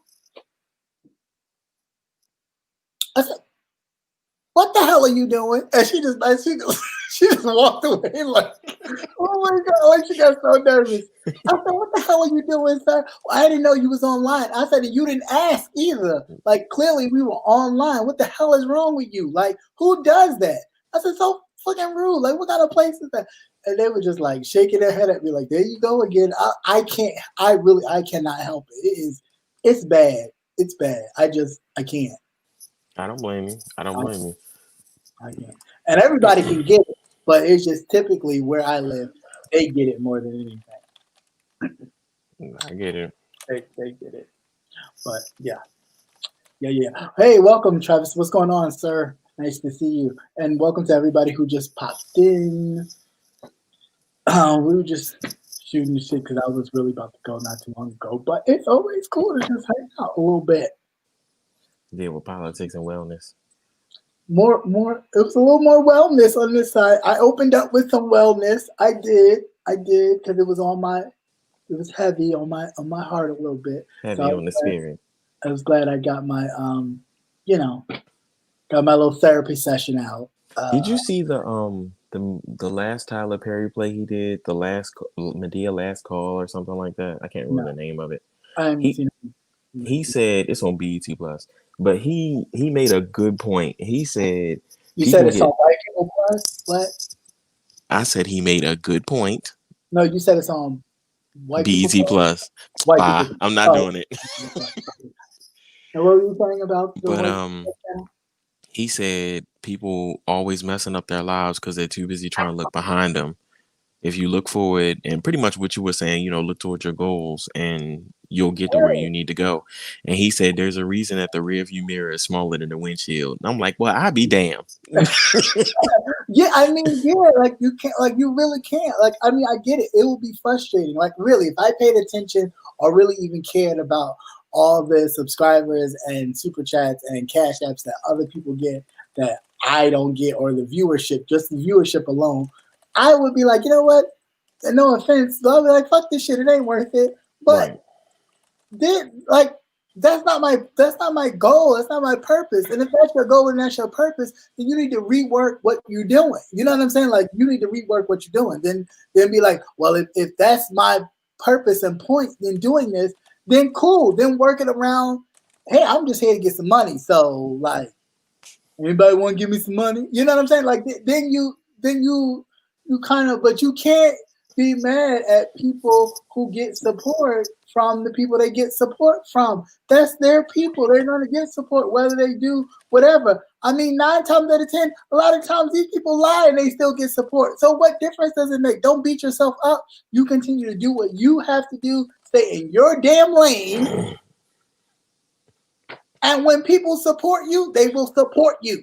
Fuck it. Like I don't get it. Like, you know what I'm saying? Like you looking at somebody else talking about nobody supports me. Nobody supports me like that. You gonna lose followers that But way. why the fuck would you want support like somebody else? Yeah, I want the people that support me for being me. I don't want somebody to support me because I'm looking at the next person talking about I wish they would support me like they support that. I could care less. Because it's not what I do. Right. You ain't got nothing to do with what I do. You got people over here putting on wigs and dresses and stuff, and it's entertaining. I'm not doing that for no click and no view. It's not that serious. Oh wait, it ain't never been that serious. I'm all right. Like it's cool. Like I have a TikTok account. And some of the things that people do just to get views, I'm like, y'all Yo, got way too much free Halloween, time. Halloween is once a year. And even in that, I ain't never felt the need to be like, you know what, I'm gonna dress up like my sister. And there's nothing wrong with people that do it, but I'm just saying, like, it's just not for me. And you have to find out that what works for you. You cannot sit here and be like mad at people for not supporting you the way that they support somebody else. Do what you do, and the people will support you that support you, and you have to be okay with the support. You're right. You can't judge your support by somebody else's. Well, some people are greedy, and that's what it is. They're greedy and they're envious. But they But that's then but that's but that's the reality. But that's what I need you to see. You know what I'm saying? Like you can't say it's not about me being jealous. It is about you being jealous. It sounds like jealousy. It is jealousy. Notice that though first for yourself and say, "Damn, I'm a little jealous." Take a step back. or how about this? Don't even worry about being jealous. If you put in the same amount of effort that that other person put in, it'll pay off. But that's another thing. People don't want to have to put in that work. Well, a lot of times you're putting in a lot of work, but I get what you're saying. But seriously, a lot these people who follow those stupid gimmicks where they go in the store and do random stuff down the aisles, like that dude that was Yeah, going around pretending he was slipping on milk. Do you're you right. know how much that took time and that took effort? Like seriously, that some of the stuff I'm like, damn, did And you some of that really? stuff, you be like, "Where's the goddamn security at?" Though? Like, whose uncle works for the security at Walmart that they are able to go into Walmart and do all that shit and not be thrown out? You already know because you used to live here. You already know that shit ain't happening here. Oh Like, no, no, no, no, no, hell no.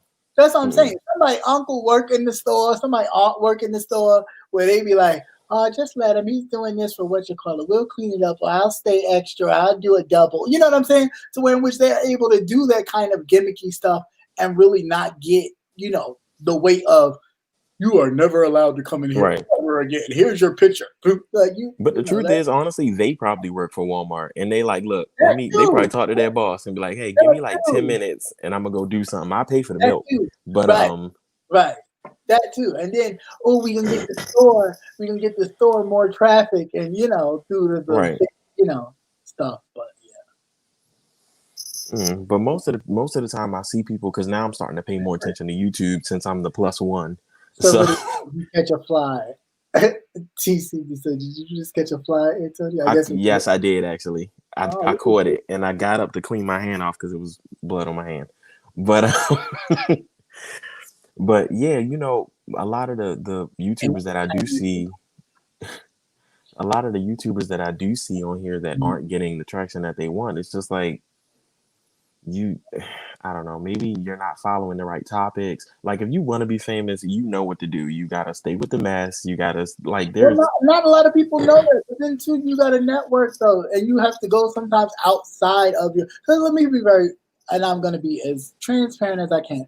A lot of people that are bigger YouTubers that I know and that know me have no idea about the big name YouTubers on this side of. They be like, who's that? I don't even know who that is, and mm, it's mainly because they don't even, they don't come over here. They have no reason to come over here. So it's like they wouldn't know. It's not out of disrespect or anything like that. They just don't know. That's how big YouTube is. We try to always kind of pigeonhole stuff to be so small. It's like how we think about God or how we think about what God thinks or what God thinks is moral or unmoral. Like we put everything in a box and think this is all it is. And at the end of the day, it's so much larger than that.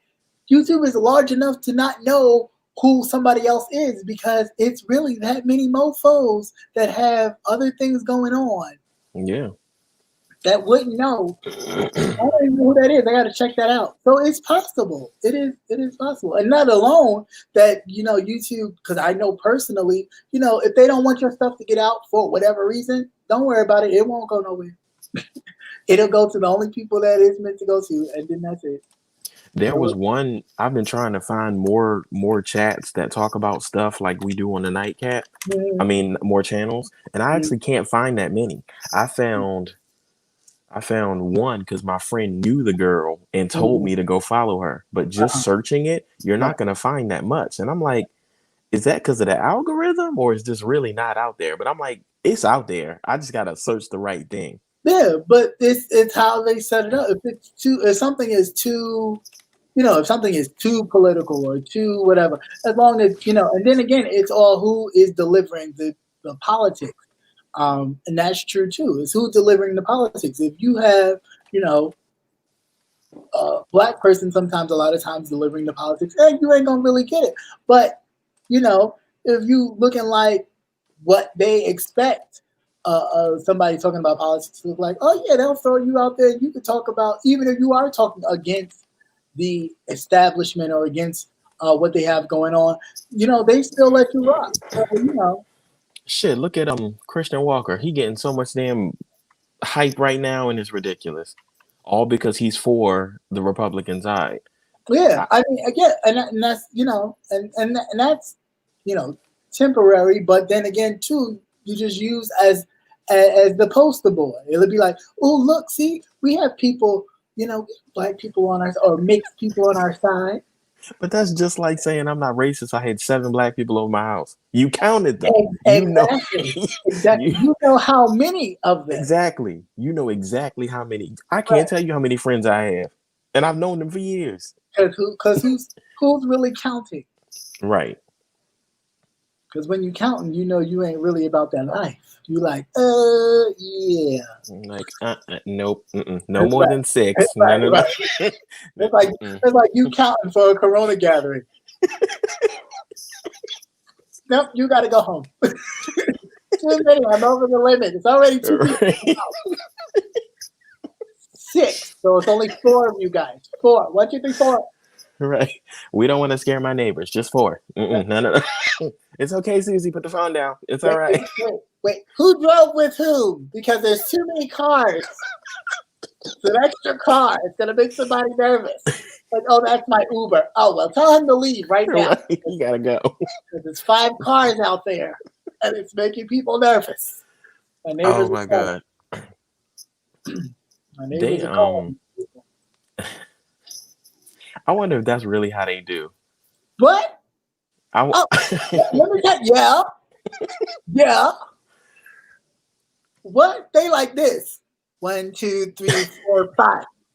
Hello? There are 5 cars outside. too many. Too many. Only They 2 are people live in that house. what? They are rolling. They are going hard. The music is too loud. I can hear it from my downstairs window. What floor you live on? The first. What floor do they live on? The third. Who's listening that hard? Me. But yet, you have other neighbors. Like there's this one neighbor. I don't know what she on, but we all know what she on. That stuff that saltines use mostly. That We don't that use. that booger sugar. No, not the booger sugar. The other stuff. The invisible sandwich stuff. The stuff that they be creating out of household products Oh no, that's new. and knock your teeth out. No, no, no. That it's the crystal, but it ain't the crystals that you buy like when you try to read your chakra. It's the other ones. So she be sitting on her balcony just as bent, leaned over, like, girl, what you looking for? Is that? And don't nobody call on her. And I'm like, now I know if there was somebody of us doing that, yes, that's what it is. See, no. That See, my people know. So see, if it was one of us doing that, they would have called so fast. The fact that she could sit on her balcony on the first floor, we're not talking about on the balcony like a second or something where you be like, oh, okay, look like Beth Ann is asleep. No, Beth Ann look like she Muslim and she praying. We all know Beth Ann is not Muslim. Okay? not praying. Beth Ann be like this on the concrete. Yes, she is. You see her face in Mecca. Look. Early in the morning. Early in the morning. Like the sun don't even be up. Beth Ann be like this. I said, oh my God. She scared the ass out of me.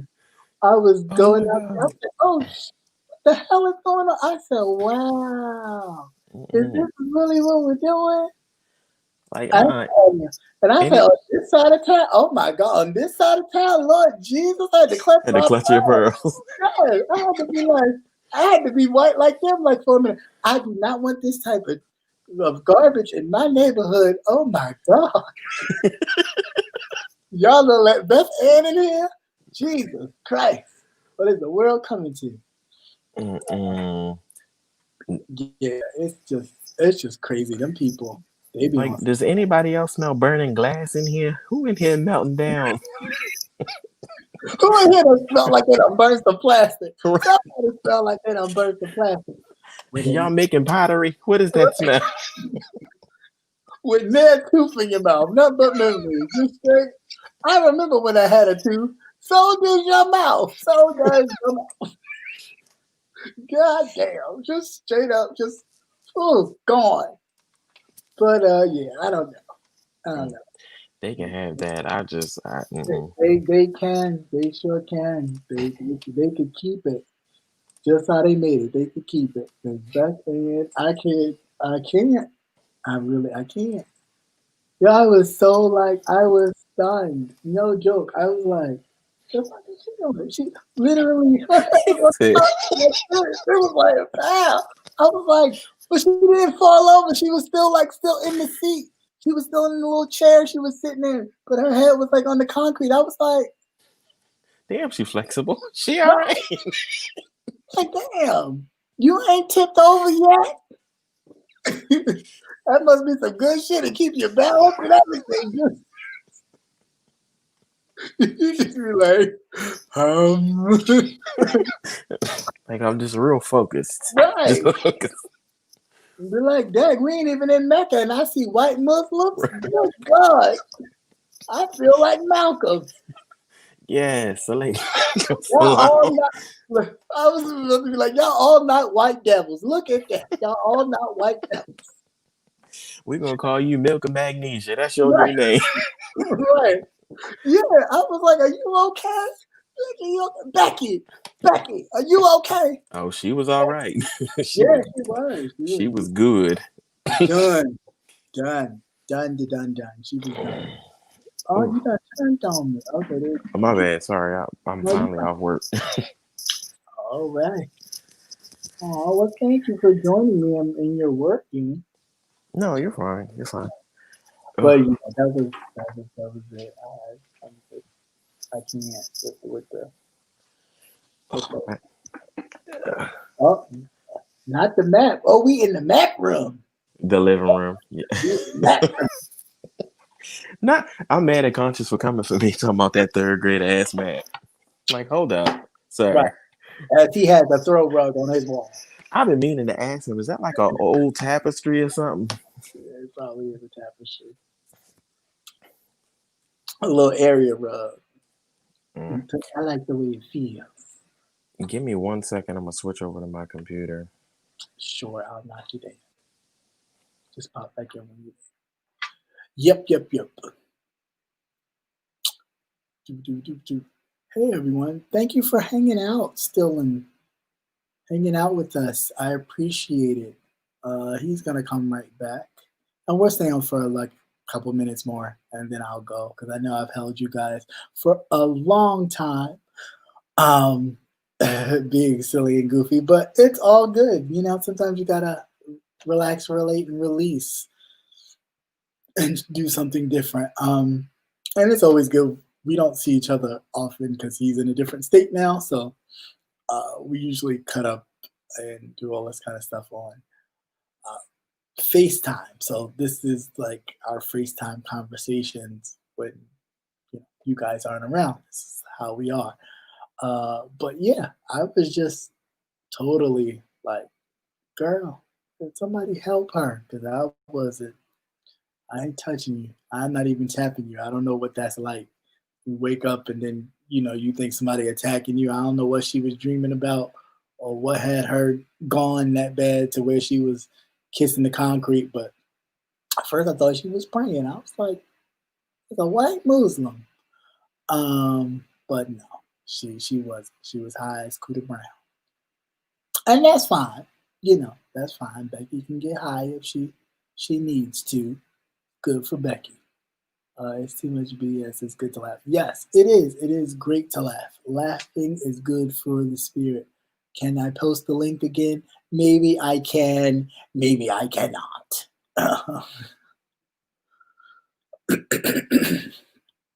Here you go. Here you go. Here you go. Here you go.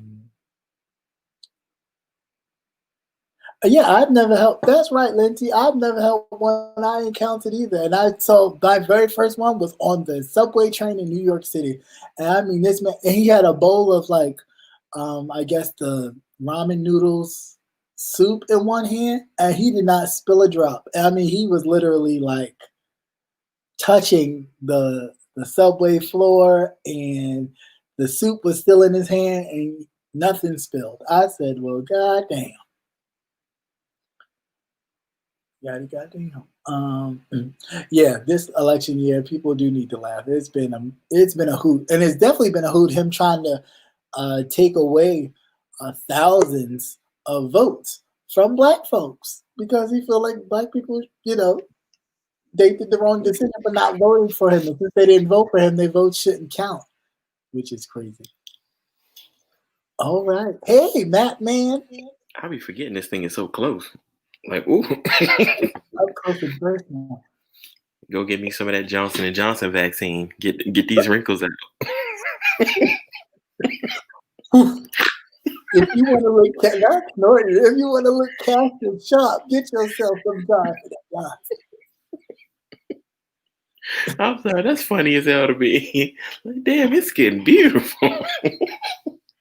What like the color purple? Like, what he die from? But did you get him some Johnson & Johnson? Well, that's well, he should look good then. He should look real good. Just make sure y'all don't put none of that baby powder on him. We know what that do. Don't put no baby powder. Just put the oil on him. Put right. the oil. Put the oil. Oh my gosh, that was funny. The people here in Florida do drugs, and they are so happy about it, and they'll happily tell you. Oh, please. Get Florida. The marks on your line. Oh, they just my track mark. Only reason why I care for Florida is two things. Universal Studios and the fact that you live there. Other than that, and Florida, all together. And I ain't been to Universal Studios since, Jesus. It's been a long time, and I need to go back to, like, explore all the new stuff. But, yeah, there's no reason. I'm over it. Yeah, over it. I mean, I like it because of the weather. Like, it's a decent weather here. It's a lot of nature here. Watch out for the gators because they're nature. What, you got lizards and gators and snakes and other swamp creatures. Hell, and before we moved into here, the things that be like this, all over everything. All the over Jurassic Park lizards. Them little attacky fuckers. I was like, what the hell is this shit? Jurassic Park? Sure. And we were walking around the park one time, and there's signs that say "Don't molest the alligators." I'm like, hold up. Don't what? Don't molest the alligators. I'm like, hold up. Who's fucking an alligator? Who getting that close? Who getting that close? Oh, that's some. See, there we go. That is some. There you go. That is some crystal, white bread, saltine behavior. Because ain't nobody humping or hunching on no alligator. For what? There was one, I was watching amazing videos or something on YouTube, and this guy's friend was getting chased by an alligator. Now, the alligator was getting really close, so I'm thinking he gonna pick up a rock. No, this man jumped off the cliff and jumped off the thing and elbowed the alligator in the nose. I said, now, I love my friends. But I don't know about me jumping on top of the alligator just to save my friends. Yeah, that don't make sense. I'll be push, swim. Good luck. Right? Good luck. I called the peoples. Animal control should be here soon. Right. I'll be sitting there calling people. You better get here. It's fucked up. Something didn't happen. If you want a pair of shoes, you better hurry up. The people's about to come. Take it away. If you want a belt or something, you better hurry up because the people about to come and take it away. I'm not fucking with it. I'm not doing it. But yeah, it's coyotes. No, what's up? It was coyotes here and everything. There's coyotes there? Really? They walk around like just walk around. We were when my brother was here. We were driving behind a park. It was like 7:30 at night. The damn coyote came out, looked both ways before it crossed the street, and then crossed. I was like, "What the fuck?" Well, some deer do that here. It's like some of them motherfuckers be like, a car. Like, yeah, what are you doing? What are you doing? Trying to kill yourself? It's a suicide. I don't mind, but just know my distance. Like, oh, look at that over there, all the way over there. They can stay all the way over there. Nope, I never forget that time. The last time I was in Florida, I was a teenager.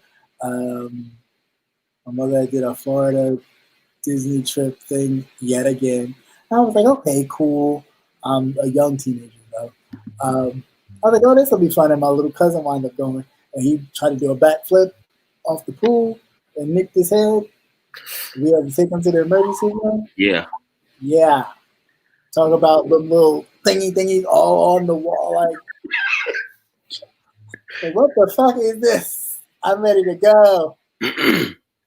When my mother was here, she would not go near anywhere where them lizards were. I'm like, Mom, they're scared of you. She was like, no, I'm scared of them. Move it. Right. Moving right along. So Dad's like, just walk through the door. No, do you not see these doors? Right. My mother was serious. I was like, I'll sit in the car. He's like, boy, if you don't get out the goddamn car. But he literally had to drag me in. I'm like, well, I gotta go. Shit, he'd be all right. Nobody told him to think he was Greg Louganis and be flipping out the back of the thing. Fuck his head up. That's his business. And then I found out Florida has tree rats. Not squirrels, but tree rats. So again, stupid me, rats that live in trees, because we have like palm trees and shit here. Wait, and they live in the rats trees. that live in the trees? Yeah. Now I'm used to rats living like in the ground, underground, subway, all that kind of stuff, because I'm originally from New York. So I'm used to that. But in the tree, like a squirrel would? Yes. God damn. Mm-hmm. I saw one a few months ago. It jumped from the tree to the top of the building, and I said, "Oh shit!" Like, wow. Yeah, no. That's a different type of squirrel. I know a damn rat.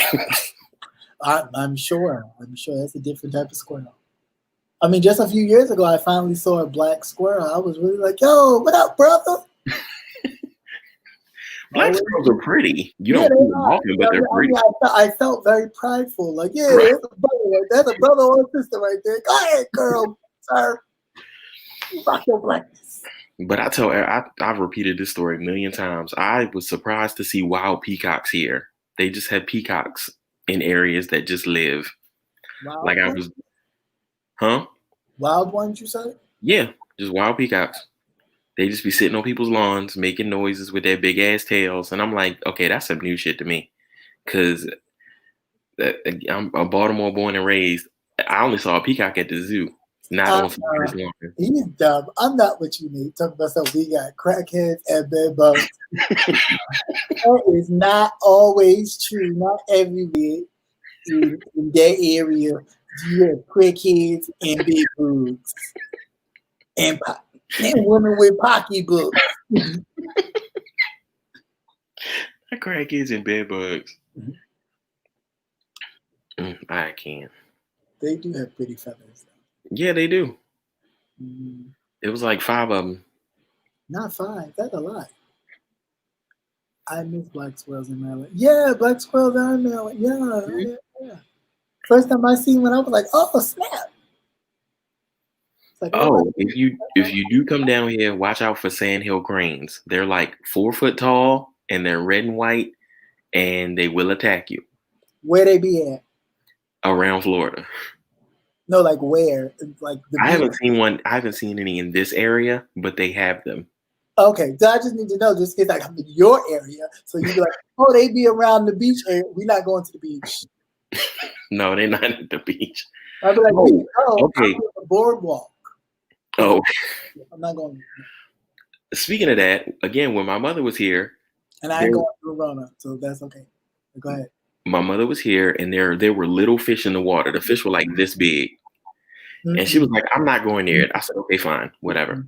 So then we go a little bit further out to like waist deep, and then I'm standing, and then something hits my leg, and I'm like, "What the fuck?" And then something else hits my leg, and I'm like, "What the fuck is going on?" So I look down, and it's a fish that's probably like, you can't see, but it's probably like this big, hitting people's legs, and I'm like, "All right, I'm about to move." So I start to move a little bit, and then I turn around, and the fish is watching me go back to the shore, and I'm like, "Yeah, I'm done. I'm done for the day." Like he's literally just sitting and watching me. Like, yeah, I don't do beaches. I haven't done beaches since I was a kid. Why? Because when my brother and I used to go to Coney Island, he would always get snapped by a crab, and I was like, "Oh, I'm not going in there. I'm done. Where's the pool? Ding! Who wants to go to the pool? I do. Take me to the pool.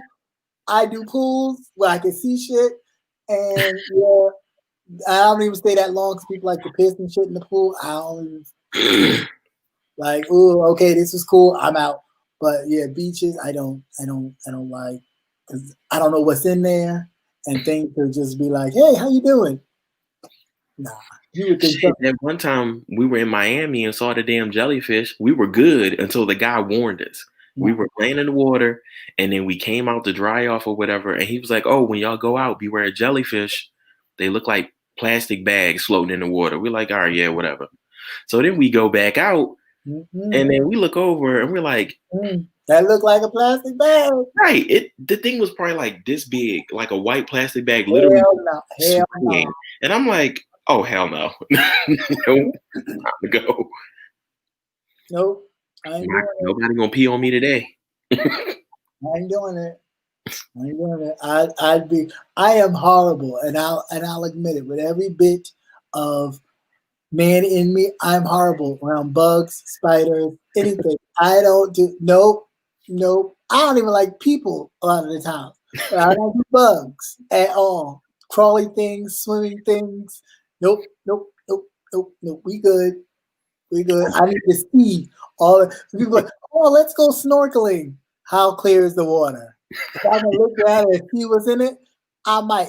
But if I can look down and I can't see what's down in there all the way at the bottom, nah, I'm good. Well, whenever my fiance is the same way, whenever something's in here, because lizards come in here sometimes. Yeah. It just happens in Florida. So whenever something's in here, he'll text me like, "Hey, when you get here, you got to get this." I'm upstairs. Chill. And that's what he said. He was like, "I'll be in the other room. You can come get it." I'm not touching it. Not. I ain't doing it. It makes me cringe just thinking about it. I can't. Oh, TC, they're called sandhill cranes, not sandhill grannies. I don't even know. I know it doesn't matter. It must be a cancer tree. I will. Yeah, and my fiance is a cancer too, so it honestly must be a cancer. It is, and I'm okay with that. I don't. You had to see me one time when I was younger, and during the wintertime, sometimes when you might have a mouse or something, I'd be like, as soon as I see it, I climb. We had a whole sectional leather. I would walk the whole sectional, jump down, run upstairs. I'm like, what the hell are you doing? There's a mouse downstairs. you look at or you hear the snap, you be like, it's got caught. Who gonna go get it? Right. Oh, poor thing. What you got a husband for? You better go tell dad to go get you. I'm touching that thing. I'm not. No, I'm not. Boy, go get that now. I'm not. No. I'm not touching that. Going near it. Like my sister used to. My dad would go fishing, and my sister would chase me through the house with like the dead fish in her hand, just running. Ew. It's nasty altogether. I don't fuck. Dead things carry germs. I can't. It took me a long time just to walk up to dead folks in a funeral and be like, oh, you know, like my dad used to laugh at me so bad because I'd be way back here like. You be saying like, "Ooh, look at his skin. It must be that Johnson and Johnson." It must be the Johnson and Johnson. I'd be so far back, I might as well sit in the back of the funeral home, church, or wherever we was at, or maybe not even show up. Like I was only here because I was forced to. I'll be way. Boy, come up here. But I imagine you leaning like it's gonna swing on you. Like you know? No, I was really like it was gonna pop up. And for some reason, I thought it was gonna be like, "Hey, I'm out of here. I'm the fuck out. I'm out." That's all I would think about. I'd be like, "This motherfucker's gonna pop up and be like, toop, and out. I am flying. I'm gone." And my mother would be like, "Boy, what is wrong with you?" My dad used to. My dad would watch me all the time and be like, "Boy, why are you so scared? It's not that they would do nothing to you." He was like, "You know what? This is what you do." And I still do it to this day. That's how it was traumatic for me. He was like, if you touch them, then you won't have the fear or think about like you touch them before you walk away. You won't feel anything. And I still do it. I do it, and it works. But yeah, I'd be sitting back there like, and my mother would be like, "Oh, we about to go view." You about to go what?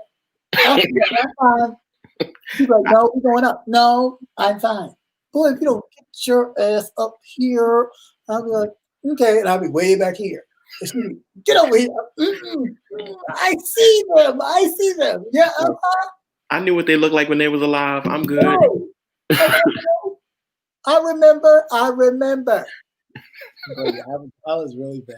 I was really, really bad. Wait, touch them though? I can't. That is. I can look, but touching, I'm not okay with that. I once he told me that, then I started doing it, and it worked. And then I was like, I did it ever since. But I could not. But they look like mannequins sometimes. Like that's what freaks me out. Cause like they're dead and they look like mannequins, and I'll be like, No, now the people that get me are the ones that do the kissing. Like I still can't. Like I even leaned over to my mom and said, "You know I'm not doing this, right? I love you to death. I love you, but no." I couldn't do it, and I could hear her like laughing in my head, like, "Boy, if you don't get your behind out of here." But I was like, "Love you," like I can't do it. I just to each his own. People do it, and it's great. I can't. That part freaks me out. But yeah, I don't know. It's always been a weird thing for me. Like death or seeing dead things. I've always been like, da-da-da. Since my mom has passed, though, that's the only thing that's been easier. Because my cousin actually owns a funeral home, and they're they do very well for themselves down in North Carolina. And no, I'm not going to tell you the name of it because I don't want nobody harassing them. But and then my brother was like, "Oh, we should do it, and you could do the crematorium part." And I was like, "Listen here, brother, I will do all the business and booking and books, and even talk to the family. But what I won't do is push no body parts in no ovens or even wheel them. I'm not doing it." And he was like, come on, man. I said, nope. I could even probably deal with like putting the ashes into the thing when it's all finished, but actually like the I'm like, Don't they still don't they still have their organs and stuff at that point, or no? well, certain things. What they do is they take all of the organs out and they put them in like a hazard bag, and then they take the hazard bag and put them back in the person, and then they embalm them. You could So take all these chitlins and put them somewhere else. All them gizzards. No, you put him in a chitlin bag, and no. but what I will say though, it is harder though to it's harder to embalm someone who has been who is an organ donor because they chop up, they chop it up so bad that then they gotta like kind of stitch it up tight enough to where the fluid and stuff stays inside. Mm. So it's really bad. But yeah, only because my mom had taken that leap to the other side that I was like, okay, I'm a little more comfortable. But initially, when my brother was like, "Oh, come on, like so and so needs our help, and we could do it," Right. you could go. The first time I see or hear or think I see or hear, it's over. The first time something pop open on me, I'm out. She even know it. Like they be laughing. Like they be laughing. Like I went when we opened up a new facility down there. I was down there and I was like, "Oh, I can go in the casket room." So I was like, "All right." I went in the casket room and I was like, "Well, let me see." And it's like really like it's like a slab. Like they lay on in the casket. It's like a slab, but it's like dressed up in fabric and stuff. And I was like, oh, it actually like got like a little spring, like a little, like, oh, okay. And I was like, blowing out of the. You gonna get in it? The fuck, no, I'm not getting in there. I was like, it looked nice. But yeah, I mean, but that like going to the back room, nah, you got that. You got that. I ain't doing it. I ain't doing that. I can't even know. Hell, sometimes at funerals, I'm like, please don't let it pop. You know that. Poof. Oh! I can see me now. Oh shit. Right. My aunt, God rest her soul, she used to be like, well, my great aunt anyway. She would be like, she the type of person that would go to a funeral and the person be dead and she'd be slapping them to myself, wake up, wake up, wake up. She'd be that person. And I'd be like, oh my God, what if you hit the person too hard and then something shifts out of place and they really do like eyes open or something crazy?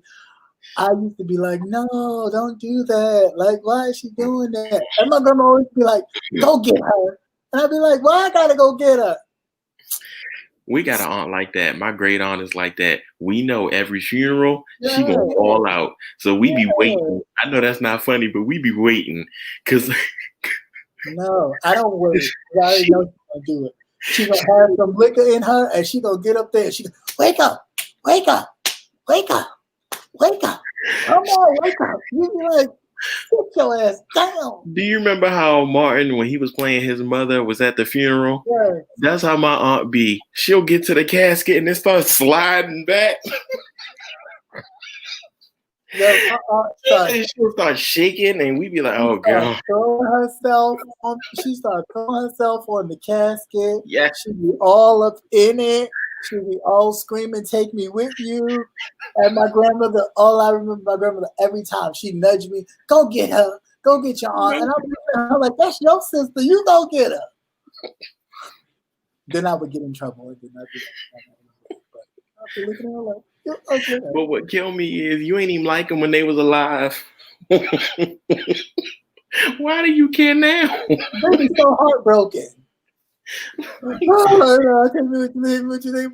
Like, lady, I ain't seen you since like 2 weeks ago. You told them they can go to hell, and they went. They went somewhere. Right. They followed your instructions. You should be proud. Right. To the T. I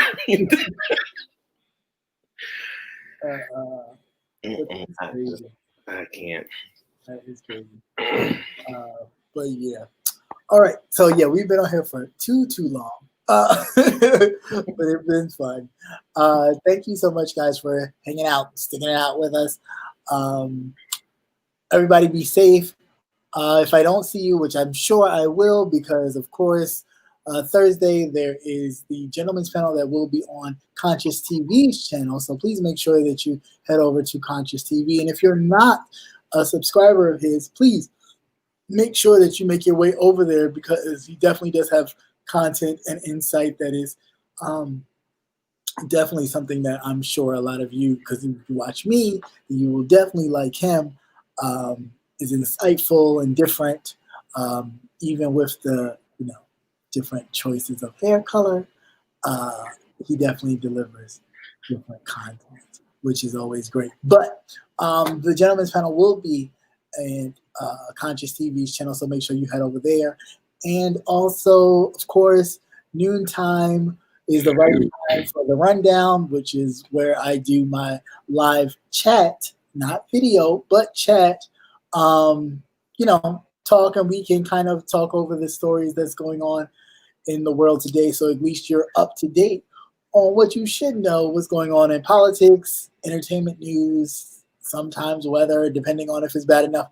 And that too, because there is a storm coming, so be prepared. So if you haven't gone to the grocery store and kind of stocked up on some stuff, do so, because there is a nor'easter headed our way. I'm not sure if it'll hit you, but probably won't. And it probably won't. Whatever, because you're in Florida, who cares? But for those of us in hurricanes, a lot of them. Whatever. But for those of us up here in the northeast part of the world, there is definitely a storm coming, a snowstorm that is said to deliver about a foot of snow or more in certain places. So please get your toilet paper, get your cold cut meats to make your sandwiches and all that good stuff. Get you some Johnson & Johnson vaccine so your skin will look like... I'm sorry, I'm going to keep saying that. That's funny. Stay away from the Johnson & Johnson, please. Damn, you're glowing. Get your toilet paper and whatever else you need for just in case, even if it doesn't happen, at least we're prepared, because we are coming into the winter months where snowstorms will start to be prevalent. And being that we haven't really had a snowstorm in quite some time, I think, it's about that time to where we get a good dumping of the white stuff. Nasty. Look at you. You're so nasty. I'm like, you're so nasty. Snow. Nasty. Snow. Are we doing a nightcap this week? I mean, we can, I guess. I don't know. Okay. Do you feel like doing a nightcap this week? Yes, I'm fine. I'm all healed. Well, I think. We'll see. Okay. Yeah, I'm good for Friday. Okay. Then that's fine. Then we can do a nightcap. Now the question is, would you like to do it here or on something else? Like StreamYard or the other? I prefer here, and then we can do the other thing on something else. Okay, cool. All right, so we'll set that up, and when you see the flyer for that, please make sure that you click it to wait and watch, and we'll pop it up for you. And you see his whole baby cub chest and my bird chest out ready to go. Are you on stereo? I am on stereo, but I have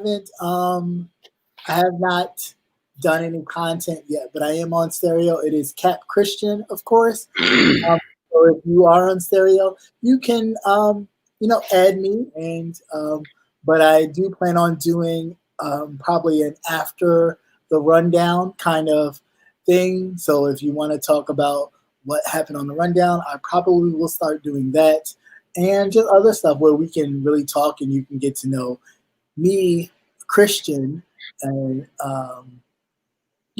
and just have fun. And I'm not doing it for no competition. I mean, if we win some money, we win some money. It's gonna go back into the channel. But if not, it's just good to like really talk and get to know other people and get what I do and what they do out there, and we can kind of share and network. So that's definitely my focus. But yeah, so that's what we plan to do. And so hopefully you guys will join us. We'll be working on that the topics for this next upcoming show of the Nightcap, and I got to get my brown together. If anybody has any suggestions, feel free to send them. Yes, please email me. Please email. If there's a mod in the chat, please drop my email. Email me if you have any questions or topics that we can talk about on the Nightcap. Even if you have a story that you want to share, that you want us to kind of go over or read, or a question that you don't want to necessarily ask yourself. We won't, even if you do put your name and stuff in the email, we will keep it anonymous and just ask the question, and you will get our insight on the problem as well as the chats. And we can leave it like that, almost like what Steve Harvey Sellout used to call it, the strawberry letter or something. Why? Why what? What You and these ad libs. What I say? Steve Harvey. What did he do now? Steve Harvey Sellout? What did he do now? It's what he did from the jump. As soon as Trump was president, he went running up to Trump Tower talking about we was talking about the black community and what we could do. Have you seen Steve Harvey do shit for the community? No, but from the way he explained it, they invited him. That was the way he said. He said they invited him. They invite him for sure. They invite him for shit. Just like the people say, they claim that they asked for that Donald Trump pardoned them because he reached out. Them mofos didn't reach out to them. He reached out to them just like the people in jail, like Kilpatrick, the former mayor of Detroit, reached out to goddamn President Donald Trump, just like I'm sure Lil Wayne is trying to reach out to Donald Trump now because he's about to face some jail time. For what? What did he do now? He had guns and stuff from when he was in that plane in Miami that time. Wasn't that years ago?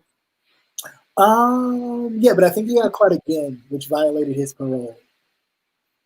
So, okay. Why is Steve a sellout? Well, just mainly because one, for me, again, it's my personal opinion, he went running over to Trump once he won the election and then claimed that he talked about the state of the black community and what he could do to help. And then it's like, all right, cool. That's cool. But what have you done? In 4 years in doing that and having that quote unquote conversation, what did you do for the community? But I did know what happened after you had that conversation with Trump. You starred on the Family Feud. You was then in Miss America or Miss Universe or whatever the hell the pageants that was. Where he messed up. Did all those, right? Did all those, which he owns and is a part of that whole pageant thing. You started hosting those. So did you go there for your people, quote unquote, as you claim, or did you go there for yourself? Which further let me know that he went there for himself. He can give a fuck about the people, because once you elevate to a certain grandioso position, you could care less about the people that helped you get there. Because we remember when you was, not looking that great in the early ages of Def Comedy Jam, and you was not the most favorable comedian that was called to the stage. I'm just saying. I think that might have been a little bit before my time. I remember Def Comedy Jam. It was good. I wasn't old enough to watch it. You know what? It was way before. And that's okay. I wasn't. The people that know in the early ages of the Apollo after Sinbad had left, and prayers out to Sinbad. Of course, he had a stroke recently. I didn't know that. Yeah, he had a stroke recently. His children said that he is doing better. Yeah. So hopefully, send out prayers to him that he gets well and back on things. But yeah, after Sinbad left the hosting the Apollo, then came Steve Harvey, and I'm just saying. There was something earlier because Debo just died. I think his name is Tiny. His real name is Tiny. Yeah. Mm-hmm. And then they showed a picture of all the people that were in Friday that are now dead, and I'm like, oh my god. I'm trying to think. Well, John Witherspoon. Yeah. It was 4 people. Yvette Wilson. Right, she died. Yeah. And I think, Tiny, and Trying to think who else. Did the lady die? Which lady? Oh, Bernie Mac. Bernie Mac. Somebody said Bernie Oh, Mac. yes, Bernie Mac was the fourth. Okay. And I'm like, oh my God. I was like, oh, am I getting older?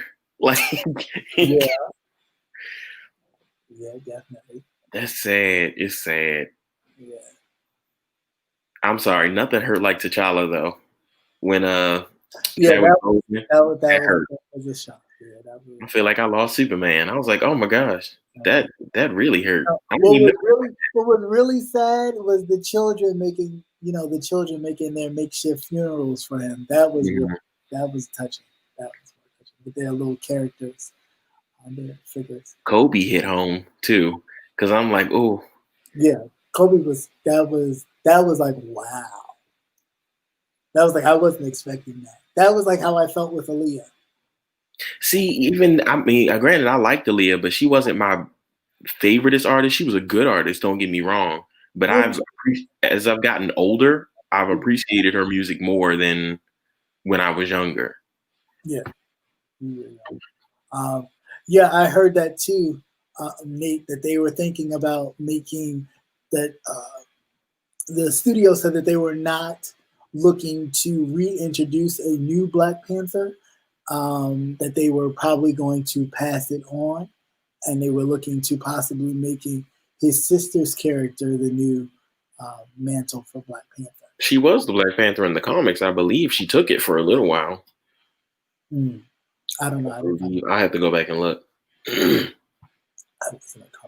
But as long as they have a mural of him or something, or maybe they open the movie.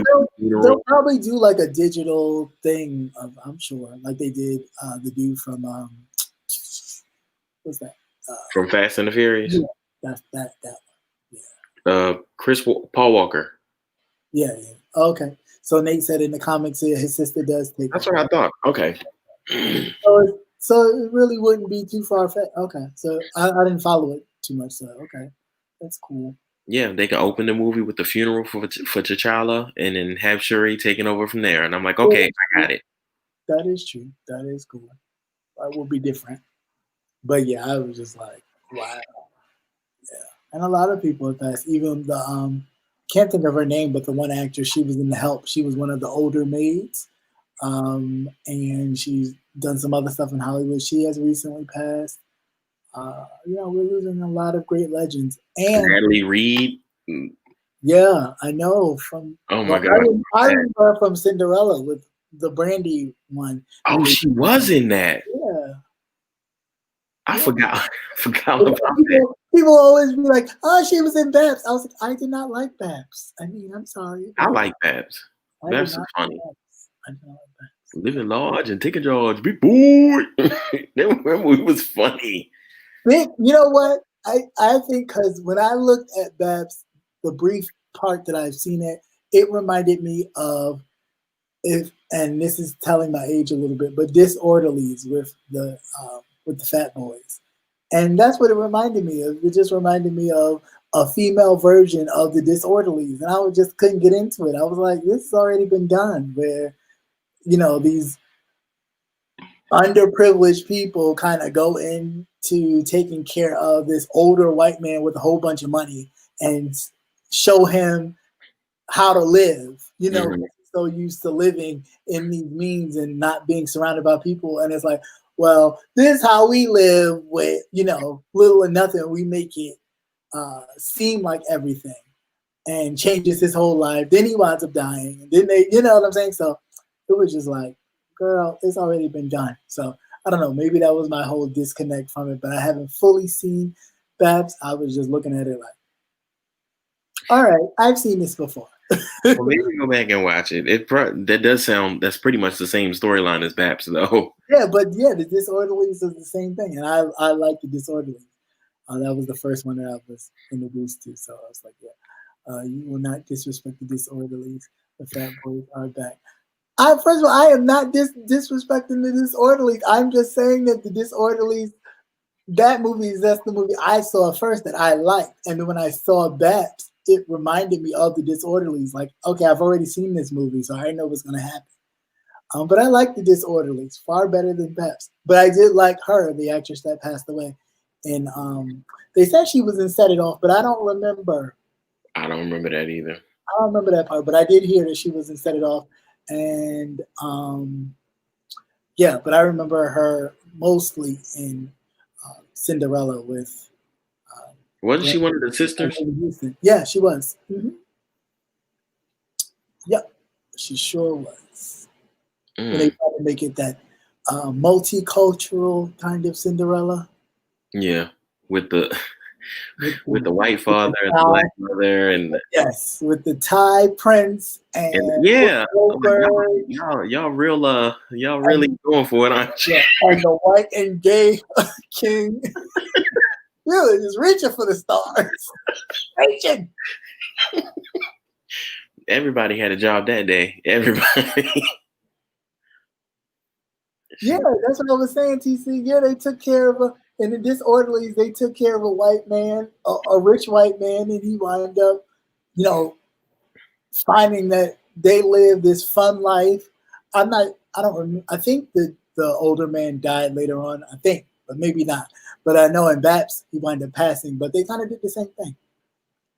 Yep.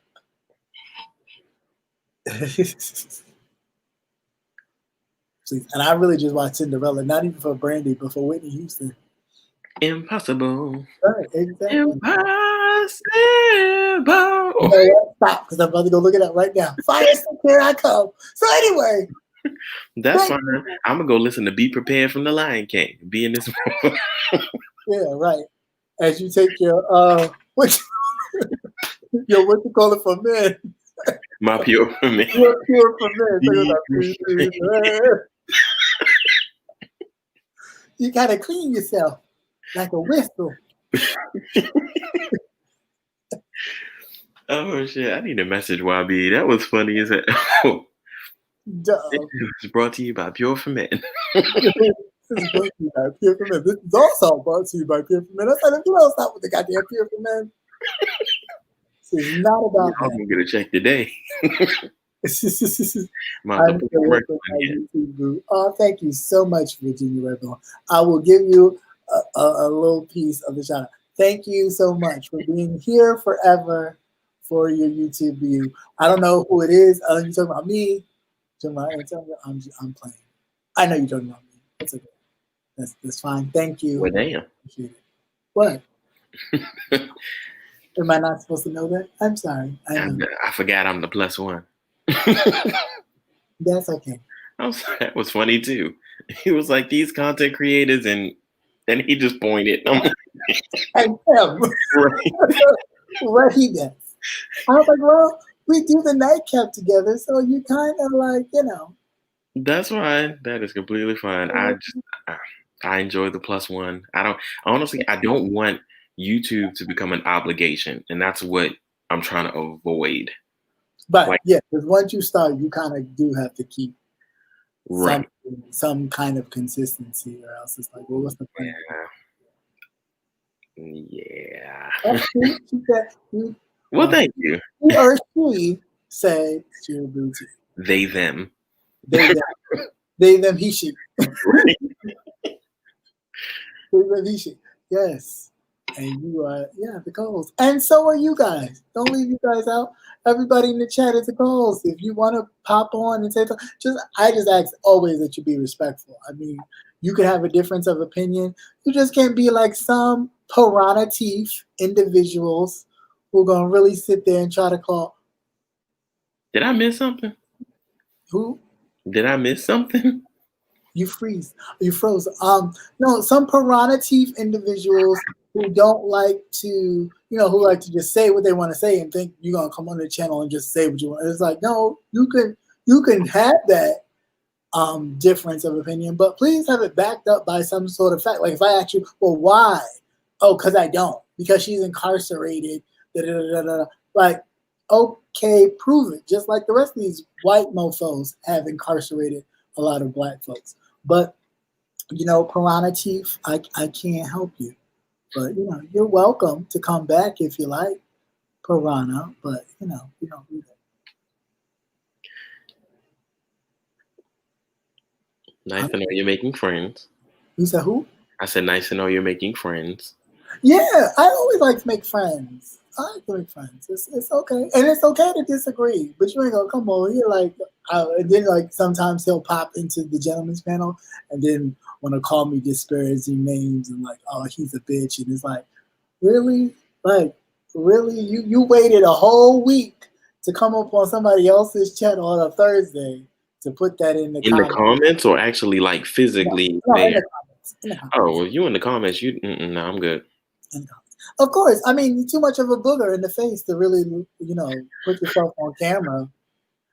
I mean, of course, I get it. I'm sorry. I just imagine this person coming up on the screen and they, the dead body thing you did, and you like, Right. Right, like, whoa. Like, I know why you stay in the dark a lot of times. I've seen your face. Jesus. Good. I would be in the dark too. Talking about Avatar. Boop. Hi. I would do it too if I looked like you. So I get it. I'm not mad. I'm not mad at all. I get it. If I look like you, I would do it too. If I look like you, I would do it too. Hey. If I look like you, I would do it too. But anyway, yes, I am okay, TC. I'm good. But yeah, you missed it. But those who was there for the menagerie, they know exactly who it is. And I just choose personally not to give anybody shout outs for free on my thing. I'm not doing it. But you know who you are. And if they pop up and say something, then you all will know who they are, because then they would feel some type of way about what I said. And that's fine. Mm-hmm. They pop up and be like, what you say about me? Everybody go,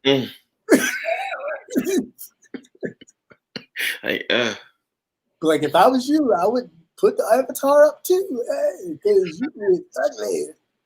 Be like Wildcats. You ugly. What? You ugly. But anyway, thanks everybody once again for coming by, stopping by, hanging out with me. And thank you, Antonio, for dropping through. It is always great to hang out with you, because, of course, we don't get to do this on the regular anymore. Things. And it's okay. I'm not mad. I do really miss coming over and just talking shit all night, playing cards, and yeah, we have fun. And just sleep. Oh, let's watch this movie. Okay. Somebody made a TikTok about that, talking about, oh, I want to put this on. And as soon as the movie started, they were asleep. Like, that's me. Knocked out. I was like, all right. And then wake up like, what I missed? What happened? We watching it? You ever played the whole movie? I done vacuumed and then cleaned the dishes and everything. Oh. That's all right. So good thing. You know I can't sit on your bed. I fall right to sleep. Yeah, be out. It's not my fault. Well, it was great, as always, hanging out with you. And until next time, everyone, please be safe. Wear your mask. Do the social distancing thing. Please, let's help get this virus down so we can, of course, we won't ever get back to a normal, but at least get back to somewhat of life as we used to know it. So please, as Americans, as patriots, as whatever you want to call yourselves, please let's do our part and try to keep this virus down as best we can. We can't help or save everybody. Let the numbnuts, do what they want to do. If they want to wear no mask and get the Rona, let them have it. But as far as we are concerned, if you need to mask up, put a mask on. Just make sure it's fashionable, or it looks nice with your outfit, and keep it rolling. But other than that, that's all we need to do. I hope to see you all, before the Christmas holiday, hopefully.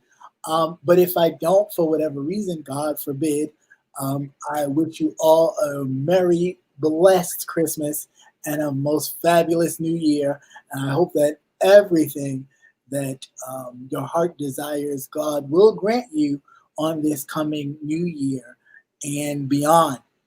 So please, please, please make sure we keep each other in prayer and keep each other lifted up during this time. Know that it is hard for many of us um, during this time that have lost loved ones or can't be around family due to the virus. So, we don't want to ever lose sight and not think about others. And this is a great time to make sure you call someone that you haven't reached out to in a while and just say hey. Or, like I said, keep each other in prayer. But anyway, thank you all for coming out. Hey, Miss T Velocity, and this speech is better. Sorry, I'm about to roll out, but please, you can catch the replay, and hopefully you enjoy it just as much as I enjoy delivering it to you all. And other than that, that's all I got. Antonio, you have any closing words? Anything you want to say to the peoples? Good to see everybody again, and I will be popping on more often. Hopefully, I'm gonna try to. All right, and with that, everybody have a blessed night and peace.